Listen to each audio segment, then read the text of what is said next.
अस्सलाम वालेकुम, good morning. आप देख रहे हैं सुबह की सोच और मेरे साथ हैं गजल अवान। मेरे साथ है हसनैन लियाकत। अस्सलाम वालेकुम, गुड मॉर्निंग। हसनैन, धरना तो खत्म हो गया, सब कुछ मामलात सीधे हो गए। कोई अच्छी बातें हैं आपके पास? बहुत सारी अच्छी बातें हैं धरने के खत्म होने के बाद। वैसे सोशल मीडिया पे अच्छी बातें नहीं चल रही। अच्छा। लेकिन मेरे पास अच्छी खबर ये है कि सबसे पहले अगर औरतों की बात की जाए, औरतों को सबसे ज्यादा पसंद क्या है वैसे? मेकअप।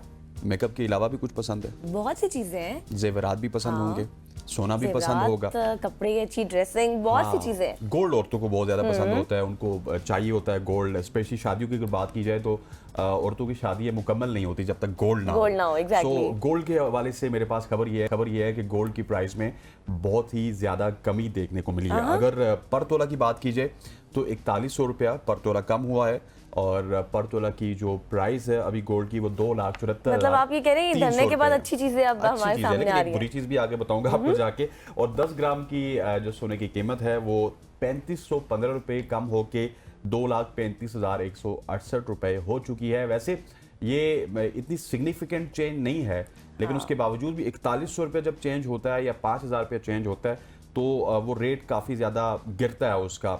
अगर सोने की रेट की बात की जाए तो अभी भी बहुत ज़्यादा है, लेकिन स्टिल 5-6-7 हज़ार रुपया आपको इसमें कम नज़र आ रहा है। मतलब अब जो लोग ये सोच रहे थे कि शायद धरना है, आपने शादियां नहीं करनी, अब आपको पता चल चुका है कि सोने की कीमतें कम हो चुकी हैं, तो जाएं और अपने लिए गोल्ड ले लें। ऐसा ही है? अपने लिए गोल्ड लेके आए। और दूसरी खबर ये है, जिससे आपने बताया कि सब अच्छी खबरें हैं, लेकिन मेरे पास एक अच्छी खबर ये नहीं है कि जब भी गवर्नमेंट हमारे पास आती है वो कहती है इन्फ्लेशन 1 डिजिट पे आ चुकी है, सिंगल डिजिट पे आ चुकी है, गरीब का अच्छा गुजारा हो रहा है पाकिस्तान में। लेकिन ऐसा नहीं है। सिर्फ अगर कुकिंग ऑयल की बात की जाए तो पिछले 1-2 दिन में हमने ये देखा है कि पाकिस्तान में कुकिंग ऑयल की कीमत में तकरीबन 100 रुपये फी लीटर इजाफा हुआ। और that is a huge mean to say increase, जो कि हमें ऑयल की प्राइसेस में देखा गया है, कुकिंग ऑयल के प्राइसेस में। और जब भी कुकिंग ऑयल बढ़ता है तो उसके साथ साथ बाकी चीज़ों पे भी इसका इफेक्ट पड़ता है। कुकिंग मतलब सब्जी की कीमतें भी बढ़ गई हैं। और कुकिंग ऑयल हो गया, फिर आपका दूध हो गया, ये एसेंशियल्स हैं, क्योंकि चाय हर घर में बनती है, सालन हर घर में बनता है। और हम देख रहे हैं कि यही दो इंडस्ट्रीज ऐसी हैं, यही दो चीज़ें ऐसी हैं जो पाकिस्तान में इस वक्त गरीब की पहुंच से दूर होती हुई नजर आ रही है। ऐसा ही है। और हम देख रहे हैं जिस तरह से ये घी की प्राइसेस बढ़ती जा रही हैं, जैसे आपने एक एसेंशियल चीज़ की बात की, दूध, तो ये भी एसेंशियल चीज़ है। घी जो है वो हर घर में इस्तेमाल होता है। अब आपने तो ये जैसे अच्छी खबर के बाद बुरी खबर बताई है, थोड़ी बातें मेरे पास भी हैं, वो भी शेयर कर लेते हैं। ऐसा ही है, अगर आप इजाज़त दे दें तो। जी आपको इजाज़त है। आपके पास अगर कुछ है तो शेयर कीजिए। हाँ, आपको अब ये हम बता दें कि जो धरना हुआ, जो शॉर्टेज हुई चीज़ों की, उस मुतालिक तो आपने हसनैन से सारी बातें सुन ली। लेकिन बात यह है कि इंटरनेट के हवाले से भी कुछ बुरी खबरें हैं। जिस तरह से इंटरनेट बंद हुआ, छोटे कारोबार सबसे ज़्यादा मुतासिर हुए। एक जगह मैं पढ़ रही थी, जो बच्चियां जिन्होंने एडवांस पेमेंट ली हुई थी, जो लोग फैशन डिज़ाइनिंग करती हैं, उनके कपड़े रेडी थे, लेकिन एडवांस पेमेंट्स भी लोग उनसे वापस मांग रहे थे। और इस हद तक जो है वो इफ़ेक्ट हुआ है छोटा कारोबार को। हम रोज़मर्रा ज़िंदगी में शायद डिस्कस नहीं करते कि छोटे कारोबार कितने ज़्यादा इफ़ेक्ट हुए हैं। इसके साथ साथ IT इंडस्ट्री का एक बड़ा नुकसान हुआ है, वो भी बहुत ज़्यादा इफ़ेक्ट हुई है।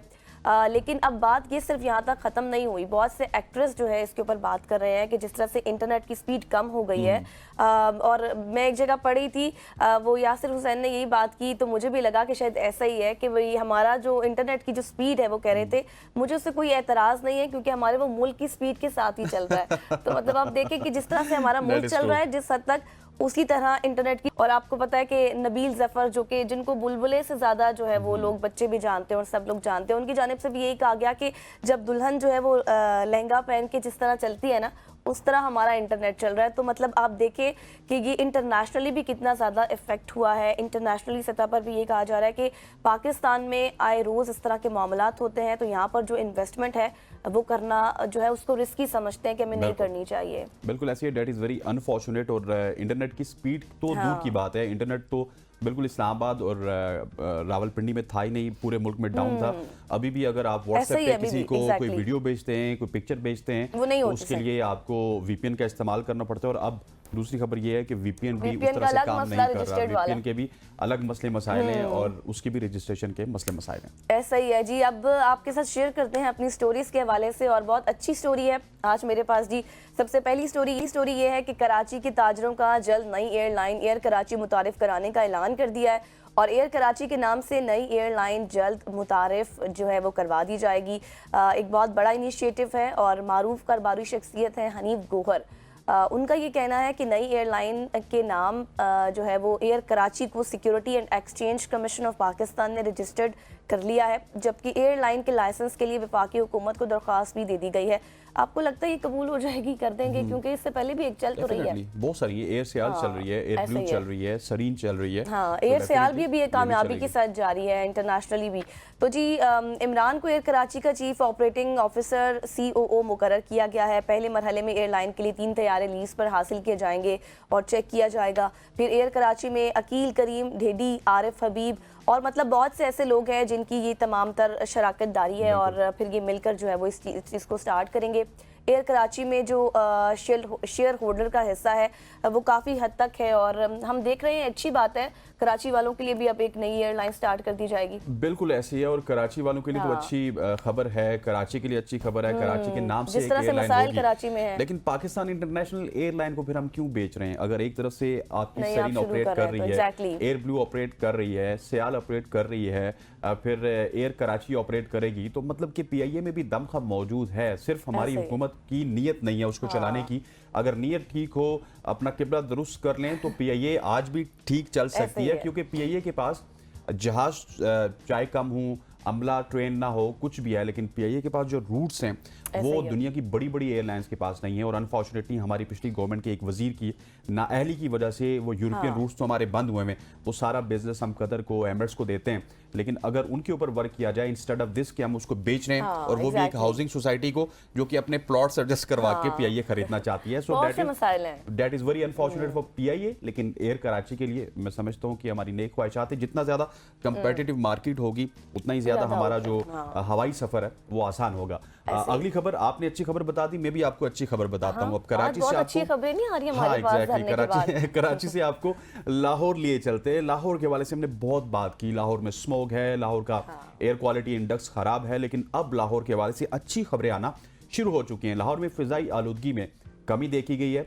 आलमी फेरिस में अब वो दूसरे नंबर पे आ चुका है, पहले नंबर पर था। और एग्जैक्टली अगर एयर क्वालिटी इंडेक्स की बात की जाए तो 223 एयर क्वालिटी इंडेक्स रिकॉर्ड किया गया, जिसके साथ साथ पंजाब में फिजाई आलूदगी में भी काफ़ी ज़्यादा कमी दिखाई दी गई है। लाहौर के AQI 223 रहा, मुल्तान में 212 रहा, पिशावर में 186 के साथ बिल तरतीब इब्तदाई 3 नंबरों पर हैं। और जबकि इस फहरिस्त में कराची का जिसका हम पहले जिक्र कर रहे थे उसका 7वां नंबर है, जहां एयर क्वालिटी इंडेक्स 71 रिकॉर्ड किया गया। और लाहौर में अगर तामीराती कामों की बात की जाए, जिसकी वजह से बहुत ज़्यादा परेशानी थी, उनको बंद कर दिया गया था, मजदूर का चूल्हा बुझ गया था, उस हवाले से भी अब काम को बहाल कर दिया गया है। चलिए, एक अच्छी बात है। हाँ, बिल्कुल दुरुस्त है। और बिल्डिंग्स और प्लाजों की तामीर का काम शुरू हो चुका है।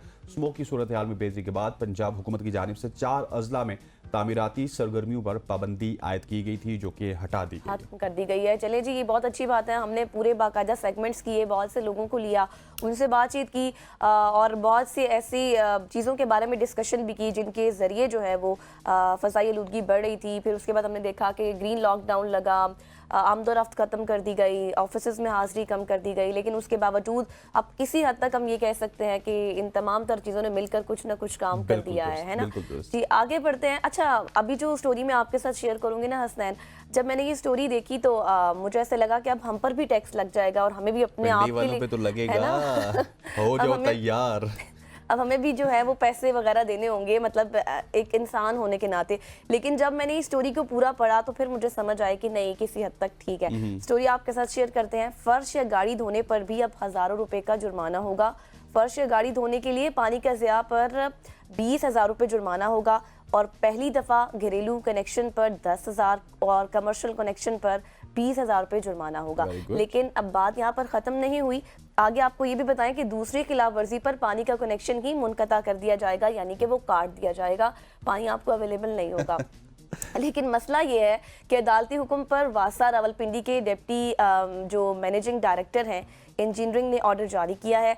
अदालती हुक्म में पानी के गलत इस्तेमाल को रोकने और तहफ़्फ़ुज़ के लिए जामे हिकमत अमली तरतीब देने का कहा गया है। तो जब मैंने एंड पर आके इस खबर को देखा समझा तो मुझे ऐसे लगा कि नहीं, पानी का ज़िया जो है ये एक ग्लोबल मसला है, सिर्फ पाकिस्तान का नहीं है।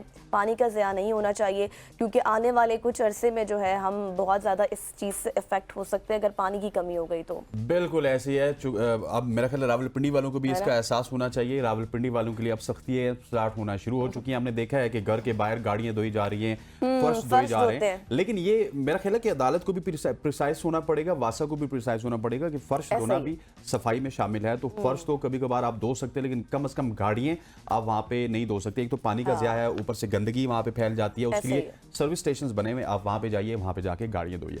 अब मैं आपको रावलपिंडी से सीधा निकाल के लिए चलता हूं सऊदी अरेबिया, क्योंकि रावलपिंडी में मेट्रो बस है, तो सऊदीया में भी मेट्रो का सिस्टम आ रहा है। तो इस वजह से हमने रावलपिंडी का जिक्र किया तो मुझे सऊदीया याद आ गया। सऊदीया में दुनिया का तवील तरीन ड्राइवरलेस मेट्रो सिस्टम शुरू करने की तैयारियां हो चुकी हैं, जिसमें कोई ड्राइवर नहीं होगा।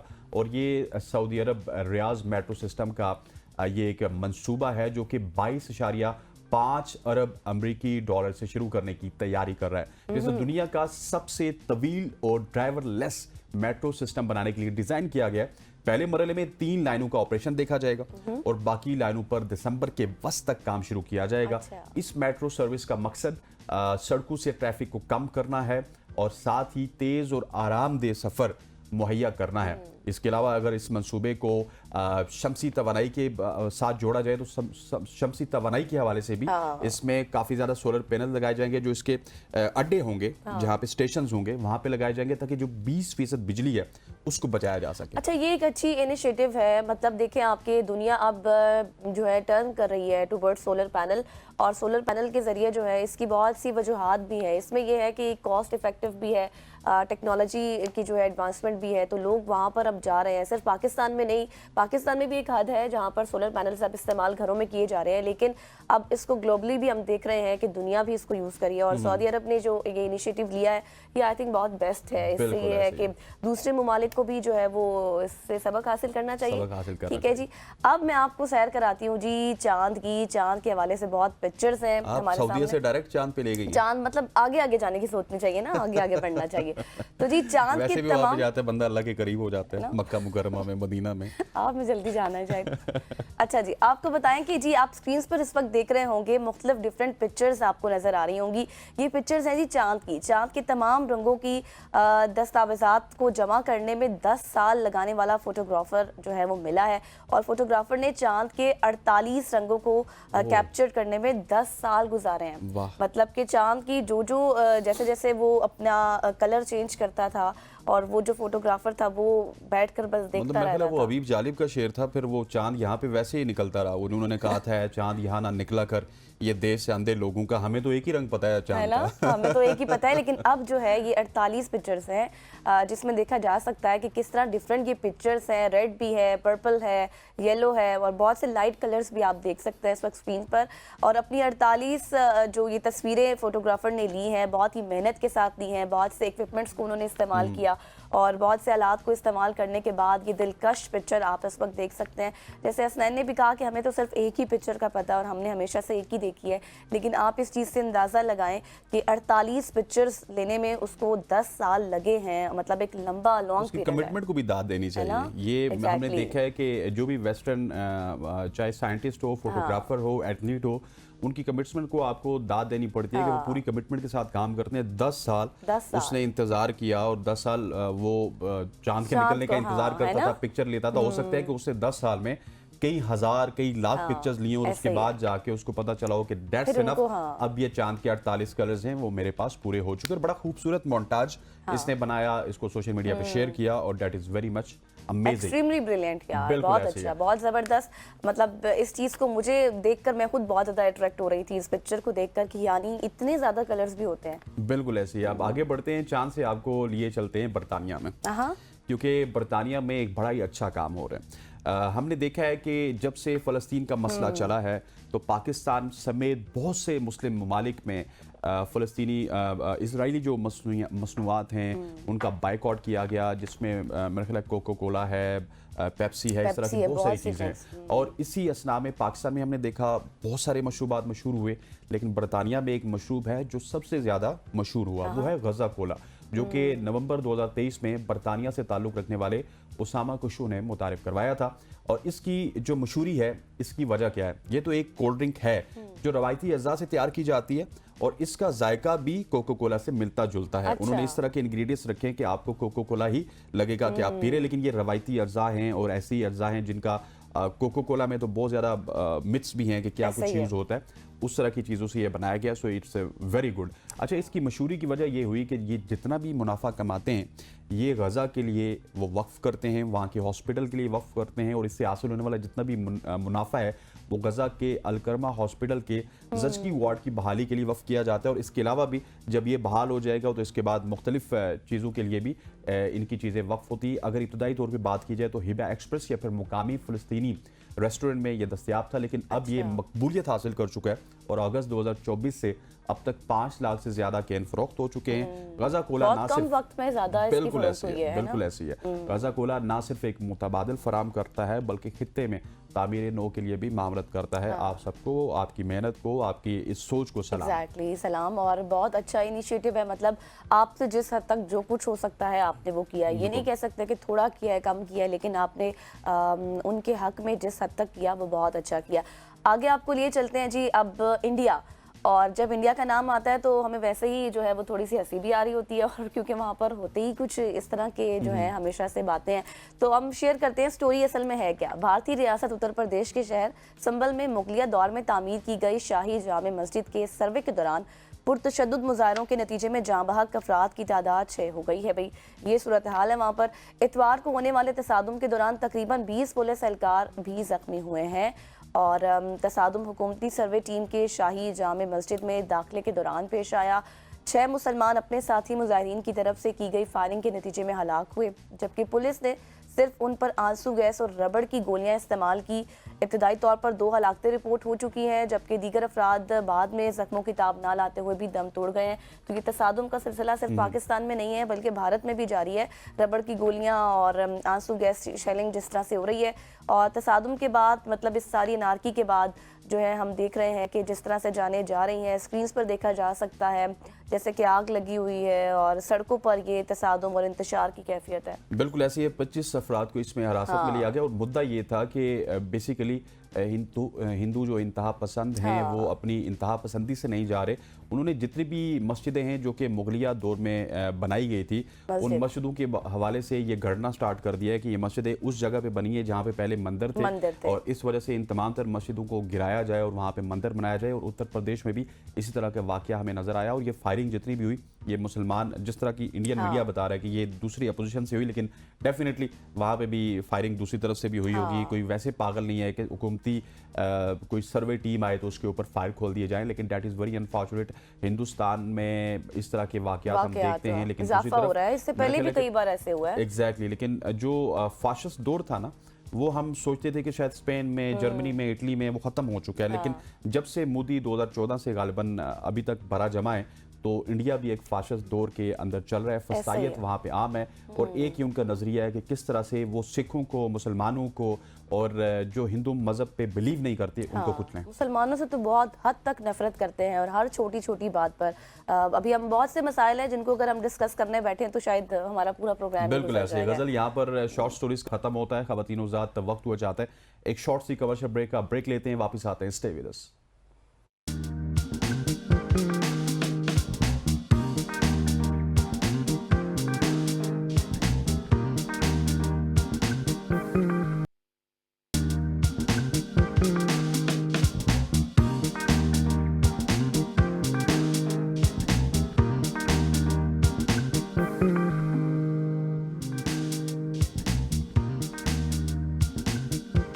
Welcome back after the break. और अब हम बात करेंगे इस्लामाबाद में पीटीआई का एहतजाज तो ख़त्म हो गया, तमाम तर चीज़ें और आमदोरफ्त भी बहाल हो गई है, लेकिन इसके पीछे कई अहम सवालात भी छोड़ गया है ये धरना अपने। और क्या कुछ हुआ, जो कुछ नुकसान हुआ हमने देखा, और उसके साथ साथ जो शहादतें हुई, हमारे जो पुलिस के नौजवान शहीद हुए, सिक्योरिटी एक बहुत बड़ा चैलेंज था। इसके साथ साथ पीटीआई में जो हम देख रहे हैं कि इस वक्त मामलात हैं, अब आगे इसकी क्या कैफियत होगी, क्या असरात मुल्क पर पड़ेंगे, इंटरनेशनली क्या इमेज बिल्ड हो रहा है, ये तमाम तर बातें आज हम डिस्कस करेंगे। ठीक है, तो इसी मुतालिक जो है हमारे साथ मौजूद है इस वक्त ब्रिगेडियर। इस्लामाबाद में ना अभी अगर बात की जाए तो पाकिस्तान तहरीक इंसाफ का, जिस तरह आपने बताया कि एकदम से एहतजाज इख्तिताम पजीर हो गया, लेकिन इसके पीछे कई आम सवालात भी हैं। जिस तरह से हम सोशल मीडिया को देखते हैं, सोशल मीडिया पे बहुत सारी चीज़ें ऐसी गर्दिश कर रही हैं जिनका शायद हकायक से दूर दूर तक कोई ताल्लुक नहीं है। गोलियां चल गई, स्ट्रेट फायर चल गए, शहादत हो गई, क्योंकि गवर्नमेंट तो इसको डिनाई कर रही है। गवर्नमेंट ने कल, मैं सुन रहा था अता तारड़ को या फिर मोहसिन नकवी को, तो उन्होंने कहा कि यार if there is any evidence आप उसको सामने लेके आइए। उन्होंने एक जुमला भी कहा, उन्होंने कहा अता तारड़ साहब ने, ऐसे ही प्रेस कॉन्फ्रेंसेस तो बहुत हुई हैं हुकूमत की तरफ से। तहरीक इंसाफ की अगर बात की जाए तो तहरीक इंसाफ डेफिनेटली इस तरह की जमात है जो कि सोशल मीडिया पे बहुत ज़्यादा पॉपुलर है और छोटी छोटी चीज़ को वो सोशल मीडिया पे पोस्ट करते हैं। तो उनका जुमला ये था कि ये तो सेब खाने की पिक्चर पे टिकटॉक पे लगा देते हैं, तो इनके पास किस तरह से वो वीडियोज़ नहीं है जहाँ पे हमने फायर किए, हमें थोड़ा सा एविडेंस तो बताया कि हमने कहाँ पे फायर किए, क्या कुछ हुआ। हाँ, उन्होंने ये ज़रूर माना कि शेलिंग हुई है, भरपूर अंदाज में शेलिंग हुई, चारों तरफ से शेलिंग हुई, तमाम तब चीज़ें हुई। इसी हवाले से अब बात करते हैं, जिस तरह गज़ल आपको पहले ही लेके जाना चाहती थी ब्रिगेडियर साहब के पास, लेकिन वो मुझे पता नहीं चला ना कि वो हमारे साथ मौजूद नहीं है। मैंने कहा मैं थोड़ा सा एक्सप्लेन कर दूं। अच्छा ब्रिगेडियर साहब, thank you so much for joining अस। सबसे पहले तो सर आपसे सवाल ये है कि एहतजाज, धरना सब कुछ ख़त्म हो गया, गवर्नमेंट ने इसको फोर्सफुली ख़त्म किया, क्या आने वाले दिन में पाकिस्तान तहरीक इंसाफ फिर से यहाँ पे आएगी, कुछ करेगी, गवर्नमेंट के लिए कोई मुश्किलात आप देख रहे हैं? इसमें आई थिंक जो फंडामेंटल चीज है जो लोग आई थिंक भूल रहे हैं कि पहले पीटीआई का जो था सोशल मीडिया वो हाईजैक था। आपको पता ही ये कौन चलाता है? I am sure we are all clear कि जबरान नासिर, अजबरान लियास नामी बंदा है जो चलाता है। मेनली इनकी जो पॉलिसी है वो 80% इफेक्ट करता है। अभी जो आई थिंक पार्टी की लीडरशिप का जो इशू बना हुआ है वो ये है कि 4 डायरेक्शन से कंट्रोल हो रही है। और नॉर्मली आई वुड से कि इवन एक बेकरी जो है, अगर एक मालिक जो है वो सही तरीके से नहीं चलाता और आउटसोर्स कर तो मसला होगा। तो you have a group sitting in America जो उसको चला रहा है, मेनली सोशल मीडिया पॉलिसी और डायरेक्शन। फिर कुछ वकला है, फिर इमरान खान साहब खुद अडयाला जेल में है। फिर अभी आपने देखा कि जी ब्रिगेडियर साहब से हमारा शायद राब्ता जो है वो डिस्कनेक्ट हो गया, दोबारा से बहाल करने की कोशिश करेंगे। जी ब्रिगेडियर साहब आप बता रहे थे। हाँ, मैं कह रहा था कि एक डुओ है और फिर पुरानी पार्टी लीडरशिप है, अगर आप देखें उसमें बेसिकली जो हजारा से हैं या केपी के पुराने स्टालवर्ड्स हैं। तो इसका मतलब है कि 4-5 डायरेक्शन से आप खींचातानी कर रहे हैं। और अगर आपने देखा हो लीडरशिप का इतना फुकदान नजर आया, डिस्पाइट के गंडापुर साहब और बुशा बीबी आए और उनके साथ अच्छा खासा क्राउड भी था, लेकिन जैसे ही क्रैकडाउन शुरू हुआ तो ये बेल्ट आउट क्यों हो गया? तो इसका मतलब है कि there was no leadership, Punjab से कोई भी नहीं था। तो उसके अंदर कुछ रिपोर्ट्स ये भी हैं कि ये खुद भी हाईजैक थे। इस पे भी चीजें आएंगी, मैं इसको हतमी तौर पे नहीं कह सकता, लेकिन आपने एक वीडियो देखी होगी कि गंडापुर साहब को बड़ी तजलील की गई और सुना है कि उनको फिर शायद जुदोकोब किया गया, उनके बाल बिखरे हुए थे। तो कौन कर रहा था? इसका मतलब है कि जो इर्द गिर्द थे जिनको पार्टी एक्टिविस्ट कहा जा रहा है, शायद ये लोग पार्टी एक्टिविस्ट नहीं थे, ये कुछ और लोग थे। जो मोहसिन नकवी साहब ने इशारा भी किया कि इट हैज बीन हाईजैक। तो पहले सोशल मीडिया हाईजैक था और अभी कोशिश की कि पार्टी की लीडरशिप को हाईजैक किया जाए। एंड दैट्स व्हाई इसका आपने फिर अंजाम देखा है कि जब आप क्राउड को फिर जाके छोड़ देंगे, फिर जिसका जिधर मुंह होगा। और उसमें खतरनाक सिचुएशन भी थी कि अगर खुदा ना खासा लेट्स से क्राउड में कोई मिलिटेंट्स हो जो उसको हाईजैक कर लें आप लीडरशिप को और फिर कहें जी आगे चले। अभी आपको पता है आगे पार्लियामेंट है, वहां पे रेड जोन में आपके एक गेस्ट आए हुए हैं, बेलारूसिया के सदर आए हुए हैं, 60-70 बंदों का डेलीगेशन है। तो क्या रियासत अफोर्ड कर सकती थी कि खुदा ना खास्ता बड़ा हादसा होता? तो मेरे ख्याल में एक डेफिनेटली जरूरत थी, इसको क्लियर किया गया। और जिस तरीके से फिर डिस्पर्स हुए लोग और जो पहले बयानियां बनाएगा तो उसमें बहुत ज्यादा तजाद है कि एक्चुअल एजेंडा क्या था। ऐसा ही है ब्रिगेडियर साहब, जैसे कि अब हमने जलसे के हवाले से तो बात की कि क्या कुछ हुआ और अब आगे क्या कुछ हो सकता है, लेकिन अगर हम ओवरऑल बात करें पूरे पाकिस्तान की तो हम देख रहे हैं एक दफ़ा फिर से दहशतगर्दी ने सर उठा लिया है और हम देख रहे हैं कि आए रोज़ पुलिस लाइंस पर हमले हो रहे हैं। अब नो डाउट कि हमारे जो ब्रेव हार्ट्स हैं वो मौजूद हैं, वो आज़म के साथ लड़ रहे हैं, दहशतगर्दी का कला कमा करेंगे आखिरी हद तक। लेकिन एक दफ़ा फिर से ये जो सर उठा लिया गया है, अफगानिस्तान मुसलसल इसमें जो है वो कोऑपरेट कर रहा है, पड़ोसी ममालिक रॉ इस्तेमाल हो रही है, इससे पहले भी खबरें आई थी। जी बिल्कुल, इसमें अफगानिस्तान एक कॉमन डिनोमिनेटर है और एट टाइम हम थोड़ा सा भूल जाते हैं, इस पर शायद पहले बात हुई थी कि पिछले 200 साल में तो 60 लड़ाइयां हुई हैं अफगानिस्तान के सराउंडिंग एरिया में, और पिछले 40 साल में 2 सुपर पावर्स ने ऑक्युपाई किया और टोटली उन्हें डिस्टेबलाइज कर दिया। यानी आप कहें कि 12 गवर्नमेंट चेंज हुई हैं उस दौरान पिछले 40 साल में, और सारी वायलेंट तरीके से हुई। तो ये भी एक रजीम चेंज हुआ जिसमें तालिबान 2 आई, उससे पहले अमेरिका था, और अभी भारत भी स्पेस इसमें फाइंड कर रहा है। तालिबान का इशू ये है कि डॉलर्स नहीं है, तो they getting supplies from different sources, जो है कैश आ रहा है, अमेरिका से भी आ रहा है। मजे की बात, ऐसा ही 87 मिलियन डॉलर हर हफ्ते आ रहे हैं, किस खाते में आ रहे हैं, सब भारत का भी डेलीगेशन गया हुआ था। तो स्पेस तो एक है। फिर अफगान रिफ्यूजीज का इशू है, जो यहाँ पे माइग्रेंट्स हैं, उसमें इलीगल भी हैं, लीगल भी हैं, उनको भेजा जा रहा है। तो एक स्पेस क्रिएट हुई हुई है। अभी आपने देखा कि मोहसिन नकवी साहब ने इस्लामाबाद पे भी एक सर्वे शुरू कराया है कि जो अनरजिस्टर्ड लोग हैं, जिनका कोई पता ही नहीं आगे घरों में बस रहे हैं, तो उस पे डेफिनेटली आपको, फिर आपका बलूचिस्तान में एक चैलेंज है, सब नेशनलिस्ट ग्रुप्स हैं। तो ये आई थिंक जब तक स्टेबल नहीं होता, और मेरे ख्याल में स्टेबल होगा भी नहीं, बिकॉज अफगानिस्तान हर 3-4 साल बाद एक बड़ी जंग में चला जाता है, तो एक कांस्टेंट प्रॉब्लम रहेगा। उसमें फिर बॉर्डर मैनेजमेंट है, आपने टेररिज्म को भी लड़ना है, फिर डिप्लोमेटिकली आपने उनको एंगेज करना है through different means. Regional frameworks हैं जिसमें ऑलरेडी काफी प्रेशर है, चाइना ने किया है, रशिया ने किया है, इस तरीके से ईरान ने है, ईरान ने भी अपना बॉर्डर अभी सील करना शुरू किया हुआ है। तो ये एक आई थिंक मसला रहेगा। अफगानों की काफी बड़ी तादाद, जो कुछ फिगर कहते हैं कि 5 मिलियन है अभी तक पाकिस्तान में यहाँ पे है, जिसमें से आप कह लें कि 50% पुराने हैं, लीगल हैं, 50% इलीगल है। तो इट्स अ ह्यूज चैलेंज। और इसमें अगर एक पार्टी जो है खुदा ना खास्ता हाईजैक हो जाती है, इनमें से कुछ एलिमेंट्स के आते हो, तो बड़ा खतरनाक आई थिंक ये ट्रेंड है जिसको डिस्करेज करना चाहिए। अच्छा, मोहसिन नकवी साहब का कहना है कि धरने में बहुत सारे अफगान शहरी भी शामिल थे, जो कि शरपसंद अनासिर भी उनको कहा जाता है, और शरपसंदी में वो शामिल थे। अब ये बताइएगा कि क्या इसकी इन डेप्थ अगर इस पे जाए हम, तो क्या तहरीक इंसाफ वाले उनको खुद लेके आते हैं, या वो खुद आके शामिल होकर हमारे मुल्क को डिस्टेबलाइज करना चाहते हैं? ये दोनों चीजें, एक तो एक प्रोटेस्ट में आप डालें, देखें वो जो भी यहाँ पे सेटल्ड भी हैं, उसमें हर किस्म के लोग हैं, उसमें पैसे वाले भी होंगे, गरीब लोग भी, तो वेरी इजी कि आप पैसा दे के ले आए। लेकिन अभी जो आई थिंक चीजें अभी आहिस्ता आहिस्ता डिस्क्लोज होंगी कि अभी एक स्टेज आ गई थी कि मिलिटेंट ने शायद इनको हाईजैक कर लिया था, या दोनों लीडर्स को किडनैप किया हुआ था। और ये मेरे ख्याल में वो वीडियो अगर आप गौर से देखें और देखें किस तरीके से परेशान है वजीर आला, और मोस्ट प्रॉब्ली जो है रियासत ने शायद इसको उनको रेस्क्यू किया, बिकॉज वी कुडंट अफोर्ड खुदा ना खास्ता एक चीफ मिनिस्टर को इस तरीके से एक्सप्लॉइट। उनको हाईजैक करके आगे क्या इरादा था इनका, वाज इट खुदा ना खास्ता टू मूव फॉरवर्ड, और जो मेहमान आए उनको नुकसान पहुंचाने की कोशिश करनी थी। इसके अंदर होस्टाइल एजेंसीज भी हो सकती हैं। ये बहुत बड़ा सबक है पार्टीज के लिए, कोई भी हो, चाहे रिलीजियस है या सेकुलर है या पीटीआई है, कि यू डोंट अलाउ इस तरीके से दूसरे नेशनल्स को।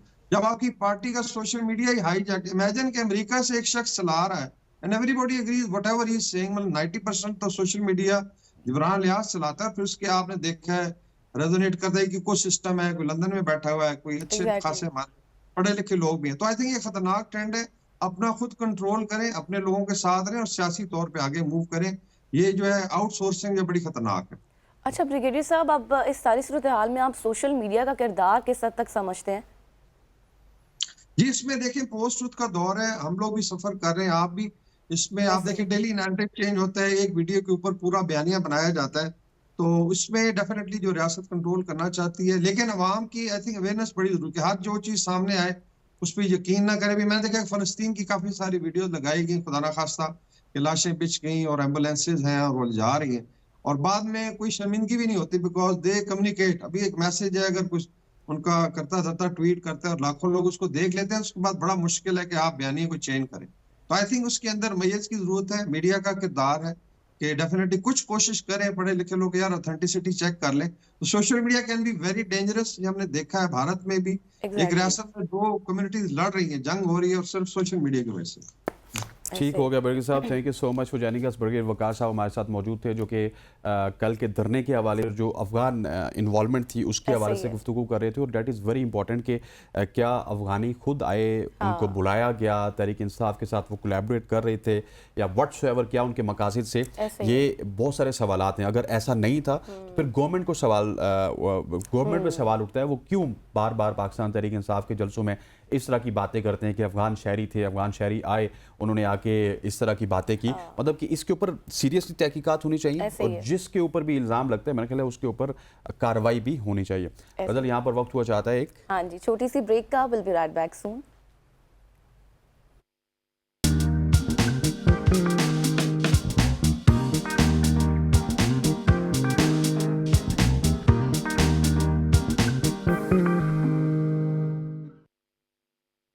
नहीं किया जब ये अंडरस्टूड पीटीआई को मैंने कहा था आप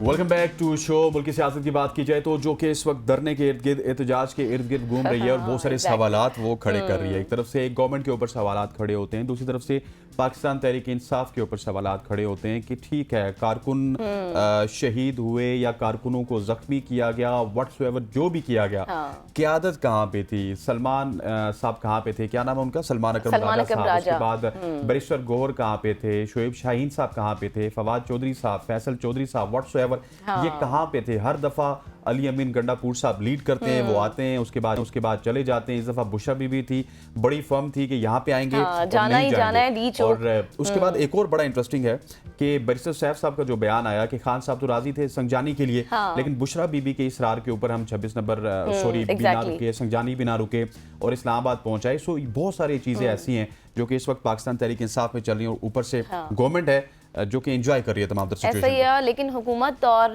पीटीआई में इस वक्त तलखियां भी बहुत ज़्यादा बढ़ चुकी हैं और हम देख रहे हैं कि ये जो हलचल और ये तनाव की जो कैफियत सी, इसमें बहुत ज़्यादा शिद्दत आ गई है। क्योंकि एक तरफ मुज़ाकरात की बात हो रही थी कि शायद कोई वे फॉरवर्ड निकल आए, लेकिन अब ऐसा लग रहा है इन हालात के बाद कि शायद कोई भी रास्ता नहीं। हाँ एग्जैक्टली।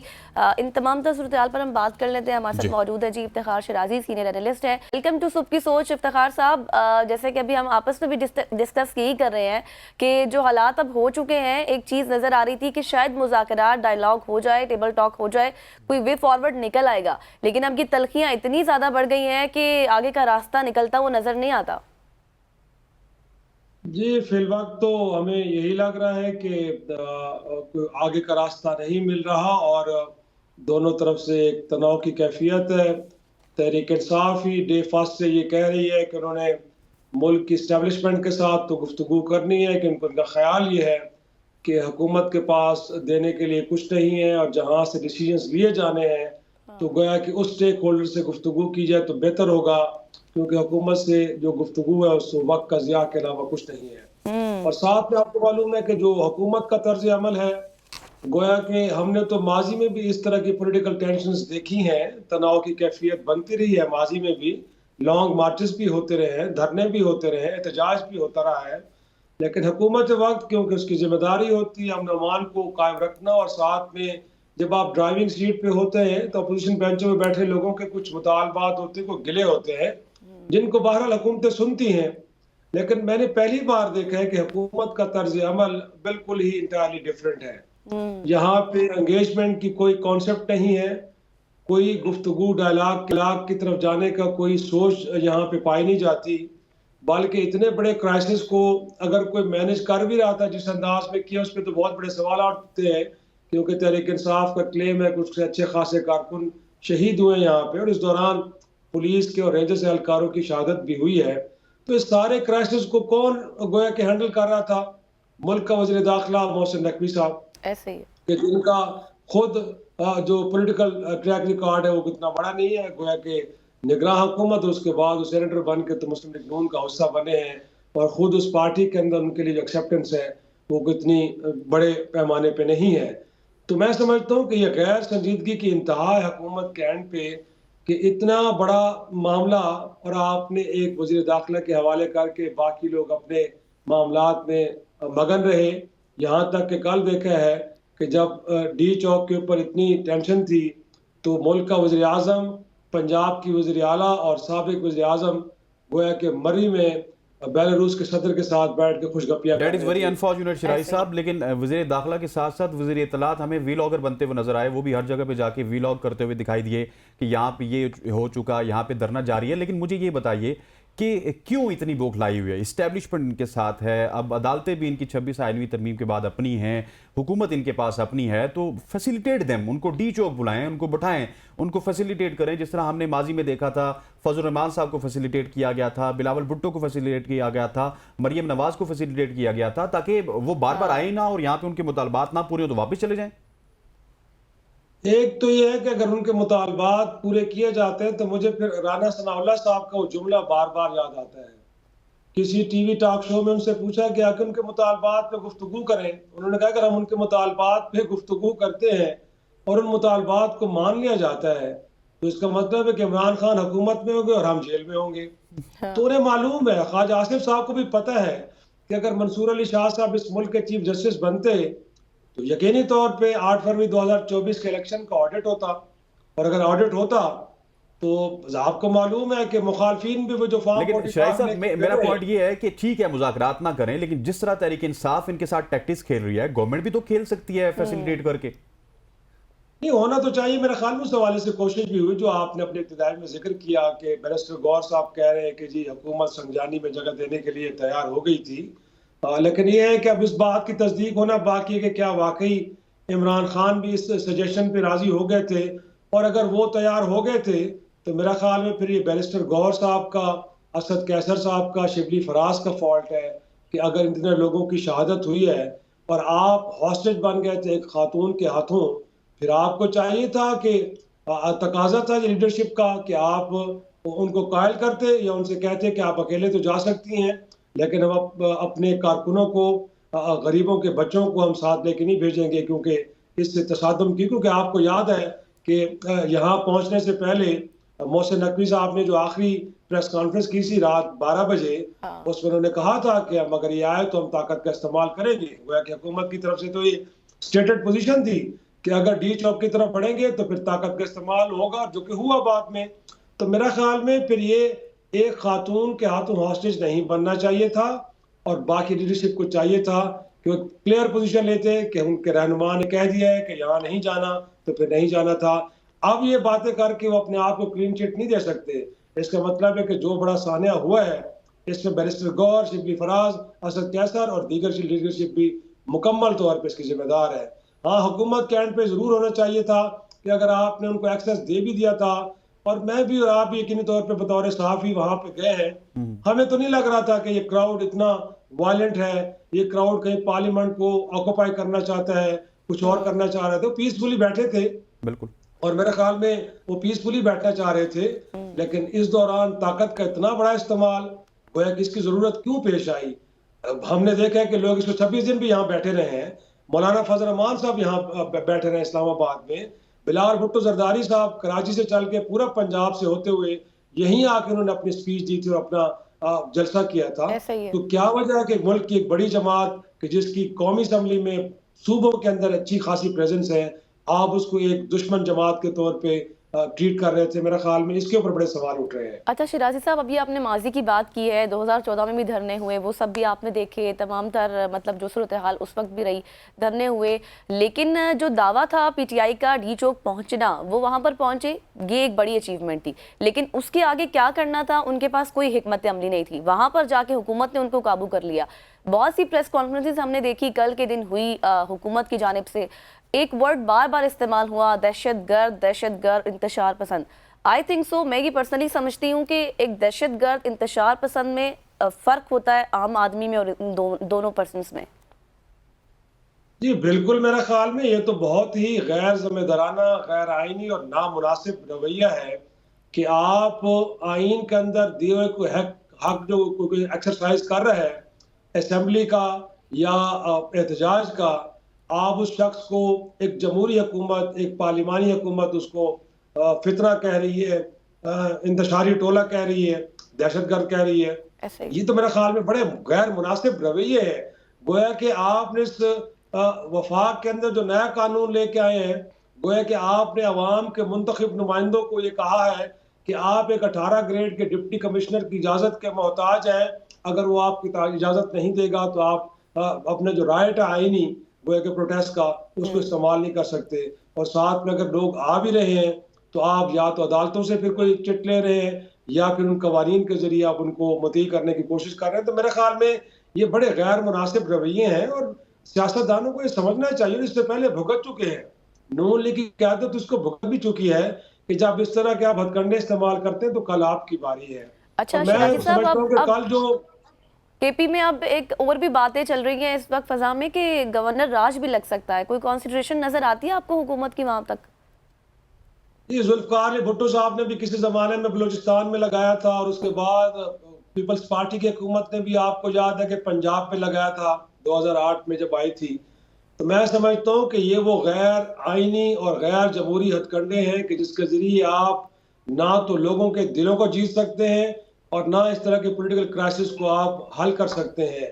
आपको लोगों को सुनना पड़ेगा। अगर उन लोगों को 3 करोड़ लोगों ने वोट किया है इस मुल्क के अंदर, 80 से ज्यादा उनकी कौमी असम्बली में नुमाइंदे बैठे हैं, सेनेट के अंदर उनकी अच्छी खासी तादाद है, एक सूबे के अंदर 2/3 से ज्यादा अक्सरियत के साथ उनकी हुकूमत कायम है, पंजाब की असम्बली में उनकी बड़ी वाज़ेह प्रेजेंस है, तो उस जमात को आप इस बुनियाद पे कि वो एहतजाज कर रही है तो आप उसको बैन करने जा रहे हैं या उसके सूबे में आप गवर्नर राज लगा रहे वेरी हैं अनफॉर्चुनेट। या उनके लेकिन खिलाफ ये प्रदर्शन करने के मेरे मुकदमात बना रहे हैं। हिसाब से ना शिराई साहब, मुनासिब ये सारी फिलहाल तक स्पेकुलेशंस हैं। इस पे सिर्फ कुछ ना कुछ जो है ना गवर्नमेंट रिएक्शन देखना चाहती है। मौलाना फजल रहमान साहब ने भी कल बड़ा खुल के इसकी मजम्मत की है। उन्होंने कहा है कि इस तरह का रद्द-ए-अमल सियासी कारकुनों के साथ नहीं होना चाहिए था। अब मुझे ये बताइएगा, सवाल मेरा ये है कि अगर हम प्रोड्यूसर साहब मौलाना फजल रहमान साहब को सुनवा दें तो उसके बाद मैं सवाल कर लेता हूँ। पीटीआई को मैंने कहा था आप वोट नहीं करेंगे, आप एहतजाज करेंगे, और मेरे कहने पर उन्होंने एहतजाज वोट नहीं किया। और बाकी जो रिहाई कानून वगैरह वो भी अगर कोई मुज़ाकरात हो, कोई बातचीत हो तो रास्ते निकल आते हैं। लेकिन ज़बरदस्ती ये कहना कि वो कहें कि हम तो हर कीमत पर जेल में रखेंगे, आप कहेंगे हम हर कीमत पर निकालेंगे, तो इसका नतीजा सिवाय अनार की कुछ नहीं होगा। शिराई साहब, फजल रहमान साहब का ये बयान तो किसी और कॉन्टेक्स्ट में था, लेकिन साथ इन्होंने ये भी कहा कि मैं इसकी मजम्मत भी करता हूँ। लेकिन अगर लेट सपोज तहरीक इंसाफ को आप सोशल मीडिया पर नहीं खेलना चाहिए, अगर उनके पास एविडेंस है, उनके कारकुन शहीद हुए हैं, जिस तरह की खबरें आ रही हैं, तो अदालतों का रुख करें। कम से कम ये एक बहुत बड़ा ऑफेंस है। जिस तरह हमने मॉडल टाउन में देखा था, वहां पर भी उस वक्त नून लीग की गवर्नमेंट होने के बावजूद भी बहुत सारे लोगों को सैक किया गया था। अदालतों का जिक्र किया है, एक तो पहले मैं मौलाना फजल रहमान साहब की बात कर लूँ। मौलाना फजल रहमान साहब हो, महमूद खान अचकज़ई हो, या 3 बार के प्राइम मिनिस्टर नवाज शरीफ साहब हो, अगरचे इस वक्त लाइन की दूसरी तरफ तहरीक इंसाफ खड़ी है, लेकिन बहरहाल इन सियासतदानों को समझना चाहिए कि इस वक्त मुल्क के अंदर शदीद किस्म के पोलिटिकल क्राइसिस है, यहाँ पे एक बहरानी कैफियत है। और ख़ुद वो फरमा रहे थे कि जी अनारकी फैल सकती है इससे। तो क्या वो भूल गए कि जब अता उमर बदियाल साहब जब चीफ जस्टिस थे और उस वक्त वो कोई इस तरह के फैसले दे रहे थे जो इनको सूट नहीं कर रहे थे पीटीएम की इत्तेहाद को, तो इन्होंने उस वक्त अपनी जबान खोली और उस वक्त की अदलिया को इन्होंने हत्फ तनकीद बनाया। तो आज अगर एक जमात की विक्टिमाइजेशन हो रही है तो अदालतें या इंसाफ नहीं दे रही या खामोश बैठी हैं, तो क्या मौलाना फजल रहमान साहब को आवाज़ बुलंद करनी चाहिए कि नहीं करनी चाहिए? लेकिन क्योंकि इनको लग रहा है कि इमरान खान अगर जेल से बाहर आ जाएंगे तो ये लूजर होंगे और वो बेनिफिशरी होगा, और मे बी अल्टीमेटली इस मुल्क में जमहूरियत बेनिफिशरी हो। तो हर कोई अपने अपने सियासी फायदे को देख रहा है और उसकी बुनियाद पे वो खामोश है या फिर वो बोलता है। रह गया अदालतों का मामला, तो कल तो मेरे ख्याल में पेशावर केपी के एडवोकेट जनरल ने, अगरचे केस कोई और था, लेकिन कॉन्स्टिट्यूशनल कोर्ट से ये कहा है कि इस मामले का खुद नोटिस लेना चाहिए। वो रेंजर्स की शहादत हुई हो, पुलिस एहलकार की हो या किसी कारकुन, बिल्कुल ठीक कह रहे हैं शिराई साहब। रेंजर्स वालों की भी उतनी मेरा ख्याल है कि हमें सुनना चाहिए, और इसके अलावा मेरा ख्याल है तहरीक इंसाफ के जो इल्जामात हैं उनके ऊपर भी पूरी तहकीक। आपका बहुत बहुत शुक्रिया इफ्तिखार शिराई साहब हमारे साथ मौजूद थे। जी हाँ, और अब वक्त हुआ है ब्रेक का।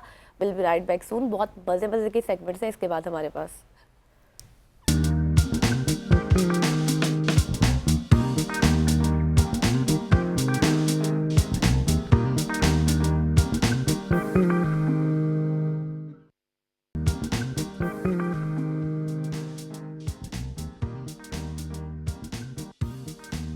Welcome back after the break. और अब एक बहुत ही डिस्टर्बिंग और अलार्मिंग सी सिचुएशन है और एक न्यूज़ है हमारे पास, बहुत सी रिपोर्ट्स आई हैं, वो आज आपके साथ डिस्कस करने जा रही हैं, जिसमें ये बताया गया है कि औरतों का कत्ल किया जा रहा है। ख़वातीन के खिलाफ तशद्दुद एक आलमी मसला है, नॉट ओनली पाकिस्तान। लेकिन एक हालिया रिपोर्ट ने यह भी बताया है कि तशद्दुद अक्सर घर की चार दीवारी के अंदर ही परवान चढ़ता है, यानी कि अपने ही इसमें मुलव्वस पाए गए हैं। यूएन की एक रिपोर्ट सामने आई है जिसमें साल 2023 में 85,000 ख़वातीन और लड़कियों को जानबूझकर कत्ल किया गया, जिनमें 60% कत्ल किसी करीबी रिश्तेदार या साथी के हाथों हुए हैं। और हर 10 मिनट में एक औरत या लड़की अपने घर के करीब तरीन अफराद के हाथों कत्ल हो रही है। और ये काफ़ी अलार्मिंग सी सिचुएशन है कि मतलब आप देखें कि हर 10 मिनट बाद एक लड़की का कत्ल होना, औरत का कत्ल होना किस बात की निशानदेही करती है। बहुत से रूल्स हैं, रेगुलेशंस हैं, लॉज हैं, लेकिन उसके ऊपर इम्प्लीमेंट नहीं होता। इससे मुतल्लिक आज हमारे साथ मौजूद है मारवी आवान, जिनसे इस मसले की वजूहात और असरात और हल पर बात करेंगे। एक्टिविस्ट है मारवी, वेलकम टू सुबह की सोच। सबसे पहले तो आपसे यही जानना चाहेंगे, ये जो अब रिपोर्ट आई है, इससे पहले भी इस तरह की रिपोर्ट्स थी, लेकिन इस रिपोर्ट ने तो मतलब बहुत ज़्यादा एक डिस्टर्ब कर दिया है। सुनकर तो हम बहुत हैरान हो रहे हैं। ज्यादा डिस्टर्ब हम तब होंगे ये जान के कि अब तक जो शरा असल में है वो सामने आई ही नहीं है, क्योंकि बहुत सारे ऐसे केसेस भी खवातीन के होते हैं जिसमें उसको खुदकुशी का रंग दे दिया जाता है। उसमें उनको इवन सिंध के अंदरूनी इलाकों में ऐसे केसेस भी हमने रिसीव किए हैं जिसमें कत्ल करने के बाद उसको मिट्टी में दबा दिया जाता है और बताया भी नहीं जाता कि मौत की वजह क्या थी और लड़की कहाँ पर अब मौजूद है। तो इस तरह के केसेस जब सामने आते हैं तो हम जो लोग दिन रात इन केसेस पे काम करते हैं, हम ये समझ सकते हैं कि जो ये फिगर्स बताई जा रही हैं, जो दुनिया के लिए बहुत हैरान कुन है, ये हम लोगों के लिए जो दिन रात ऐसे केसेस को बहुत क्लोजली देख रहे होते हैं, हमें पता है कि अभी भी ये रियल नंबर सामने आया ही नहीं है। बहुत खराब सूरत हाल है। हमें ऐसे लगता है कि चंद खवातीन आपकी और मेरी तरह जो पढ़ी लिखी हैं या सोशल हैं, तो तमाम जो मुआशरा है वो बिल्कुल ठीक है खवातीन के लिए। और लोग हमें जो वुमेन राइट एक्टिविस्ट हैं डिफरेंट नामों से बुलाते हैं, जी ये एजेंडा लेकर आती हैं, ये प्रोपोगेंडा करती हैं, मगर जो असल हकीकत जो केसेस हो रहे हैं दिन रात, उनको मुसलसल इग्नोर किया जा रहा है। हमारी अखबारात हमें बता रही हैं, हमारे न्यूज़ चैनल्स हमें बता रहे हैं। अभी 2 दिन पहले इवन 25 को हमने 16 डेज ऑफ एक्टिविज्म की शुरुआत की है और उसके साथ ही एक केस हमारे साथ आया है कि हस्बैंड ने अपनी बीवी को गोलियां मार दी। दिस इज हाउ हम देख रहे हैं बैक टू बैक केसेस, लेकिन हम अभी भी ये मानने के लिए तैयार नहीं है कि सिचुएशन वाकई बहुत खराब है। और ये रिपोर्ट जो जाहिर कर रही है कि घर के अफराद से ही सबसे ज्यादा खवातीन को खतरा है, ये बिल्कुल ठीक है। जिसमें सबसे सरे फहरिस्त ऑनर किलिंग के केसेस हैं, गैरत के नाम पे बेटियों को कत्ल कर दिया जाता है। That is very unfortunate. Marvi, मुझे ये बताइएगा कि इस रिपोर्ट में ये कहा गया कि खवातीन के लिए उनका घर ही सबसे बड़ा खतरा होता है। इसकी क्या नफ्सियाती, माशरती या समाजी वजूहात आपको नजर आती हैं? देखें, जब हम किसी विक्टिम की सपोर्ट की बात करते हैं, जैसे हम लोग बहुत ज्यादा इस पे काम कर रहे होते हैं कि सपोर्ट सिस्टम बनाएं, सपोर्ट यूनिट्स बनाएं, कंप्लेन मैकेनिज्म्स बनाएं, हम भूल जाते हैं कि अब तक हमारे मुल्क में राइट टू मूवमेंट नहीं है, खवातीन को राइट टू एजुकेशन नहीं है, उनकी जहेज के लिए जितनी जमा पूंजी की जाती है उनकी एजुकेशन पे उतना खर्चा नहीं किया जाता। अब भी औरतें कमाती हैं तो उनको बुरा समझा जाता है कि आजाद हो गई हैं, उनके कैरेक्टर के ऊपर फौरन क्वेश्चंस उठना शुरू हो जाते हैं। अब भी हम उसी सोच के साथ रह रहे हैं इस डिजिटल आर्टिफिशियल इंटेलिजेंट वर्ल्ड के अंदर। Still we are living behind, जहाँ पे खवातीन की तरक्की को, उनके आगे बढ़ने को बुरा ही समझा जाता है। और यहाँ पर मैं आपको बताऊं कि जहाँ राइट टू मूवमेंट नहीं है, हम कहते हैं जी ये कंप्लेन नंबर्स हैं। एक खातून को इजाजत नहीं है मोबाइल इस्तेमाल करने की, वो कैसे फोन करेंगी, वो मदद के लिए कैसे पुकारेंगी? और घर के अंदर अगर घर के अफराद जो कि एक हम प्रोटेक्टेड, आप और मैं भी अपने घर के अंदर अगर आज वल्नरेबल हो जाएं तो हमारा जो है जान को कितना खतरा होगा, उसकी सिवियरिटी क्या होगी, मैं और आप सोच सकते हैं। क्योंकि अगर घर में रहने वाले लोग ही आपकी जान के दुश्मन बन जाएं, आपके ऊपर गैरत के इल्जामात लगाएं, आपको किसी भी वजह से गुस्सा आने की सूरत में आपको इस तरह जो है धक्का दिया जाए या मार दिया जाए और उसको बाद में हादसे की सूरत देने की कोशिश की जाए,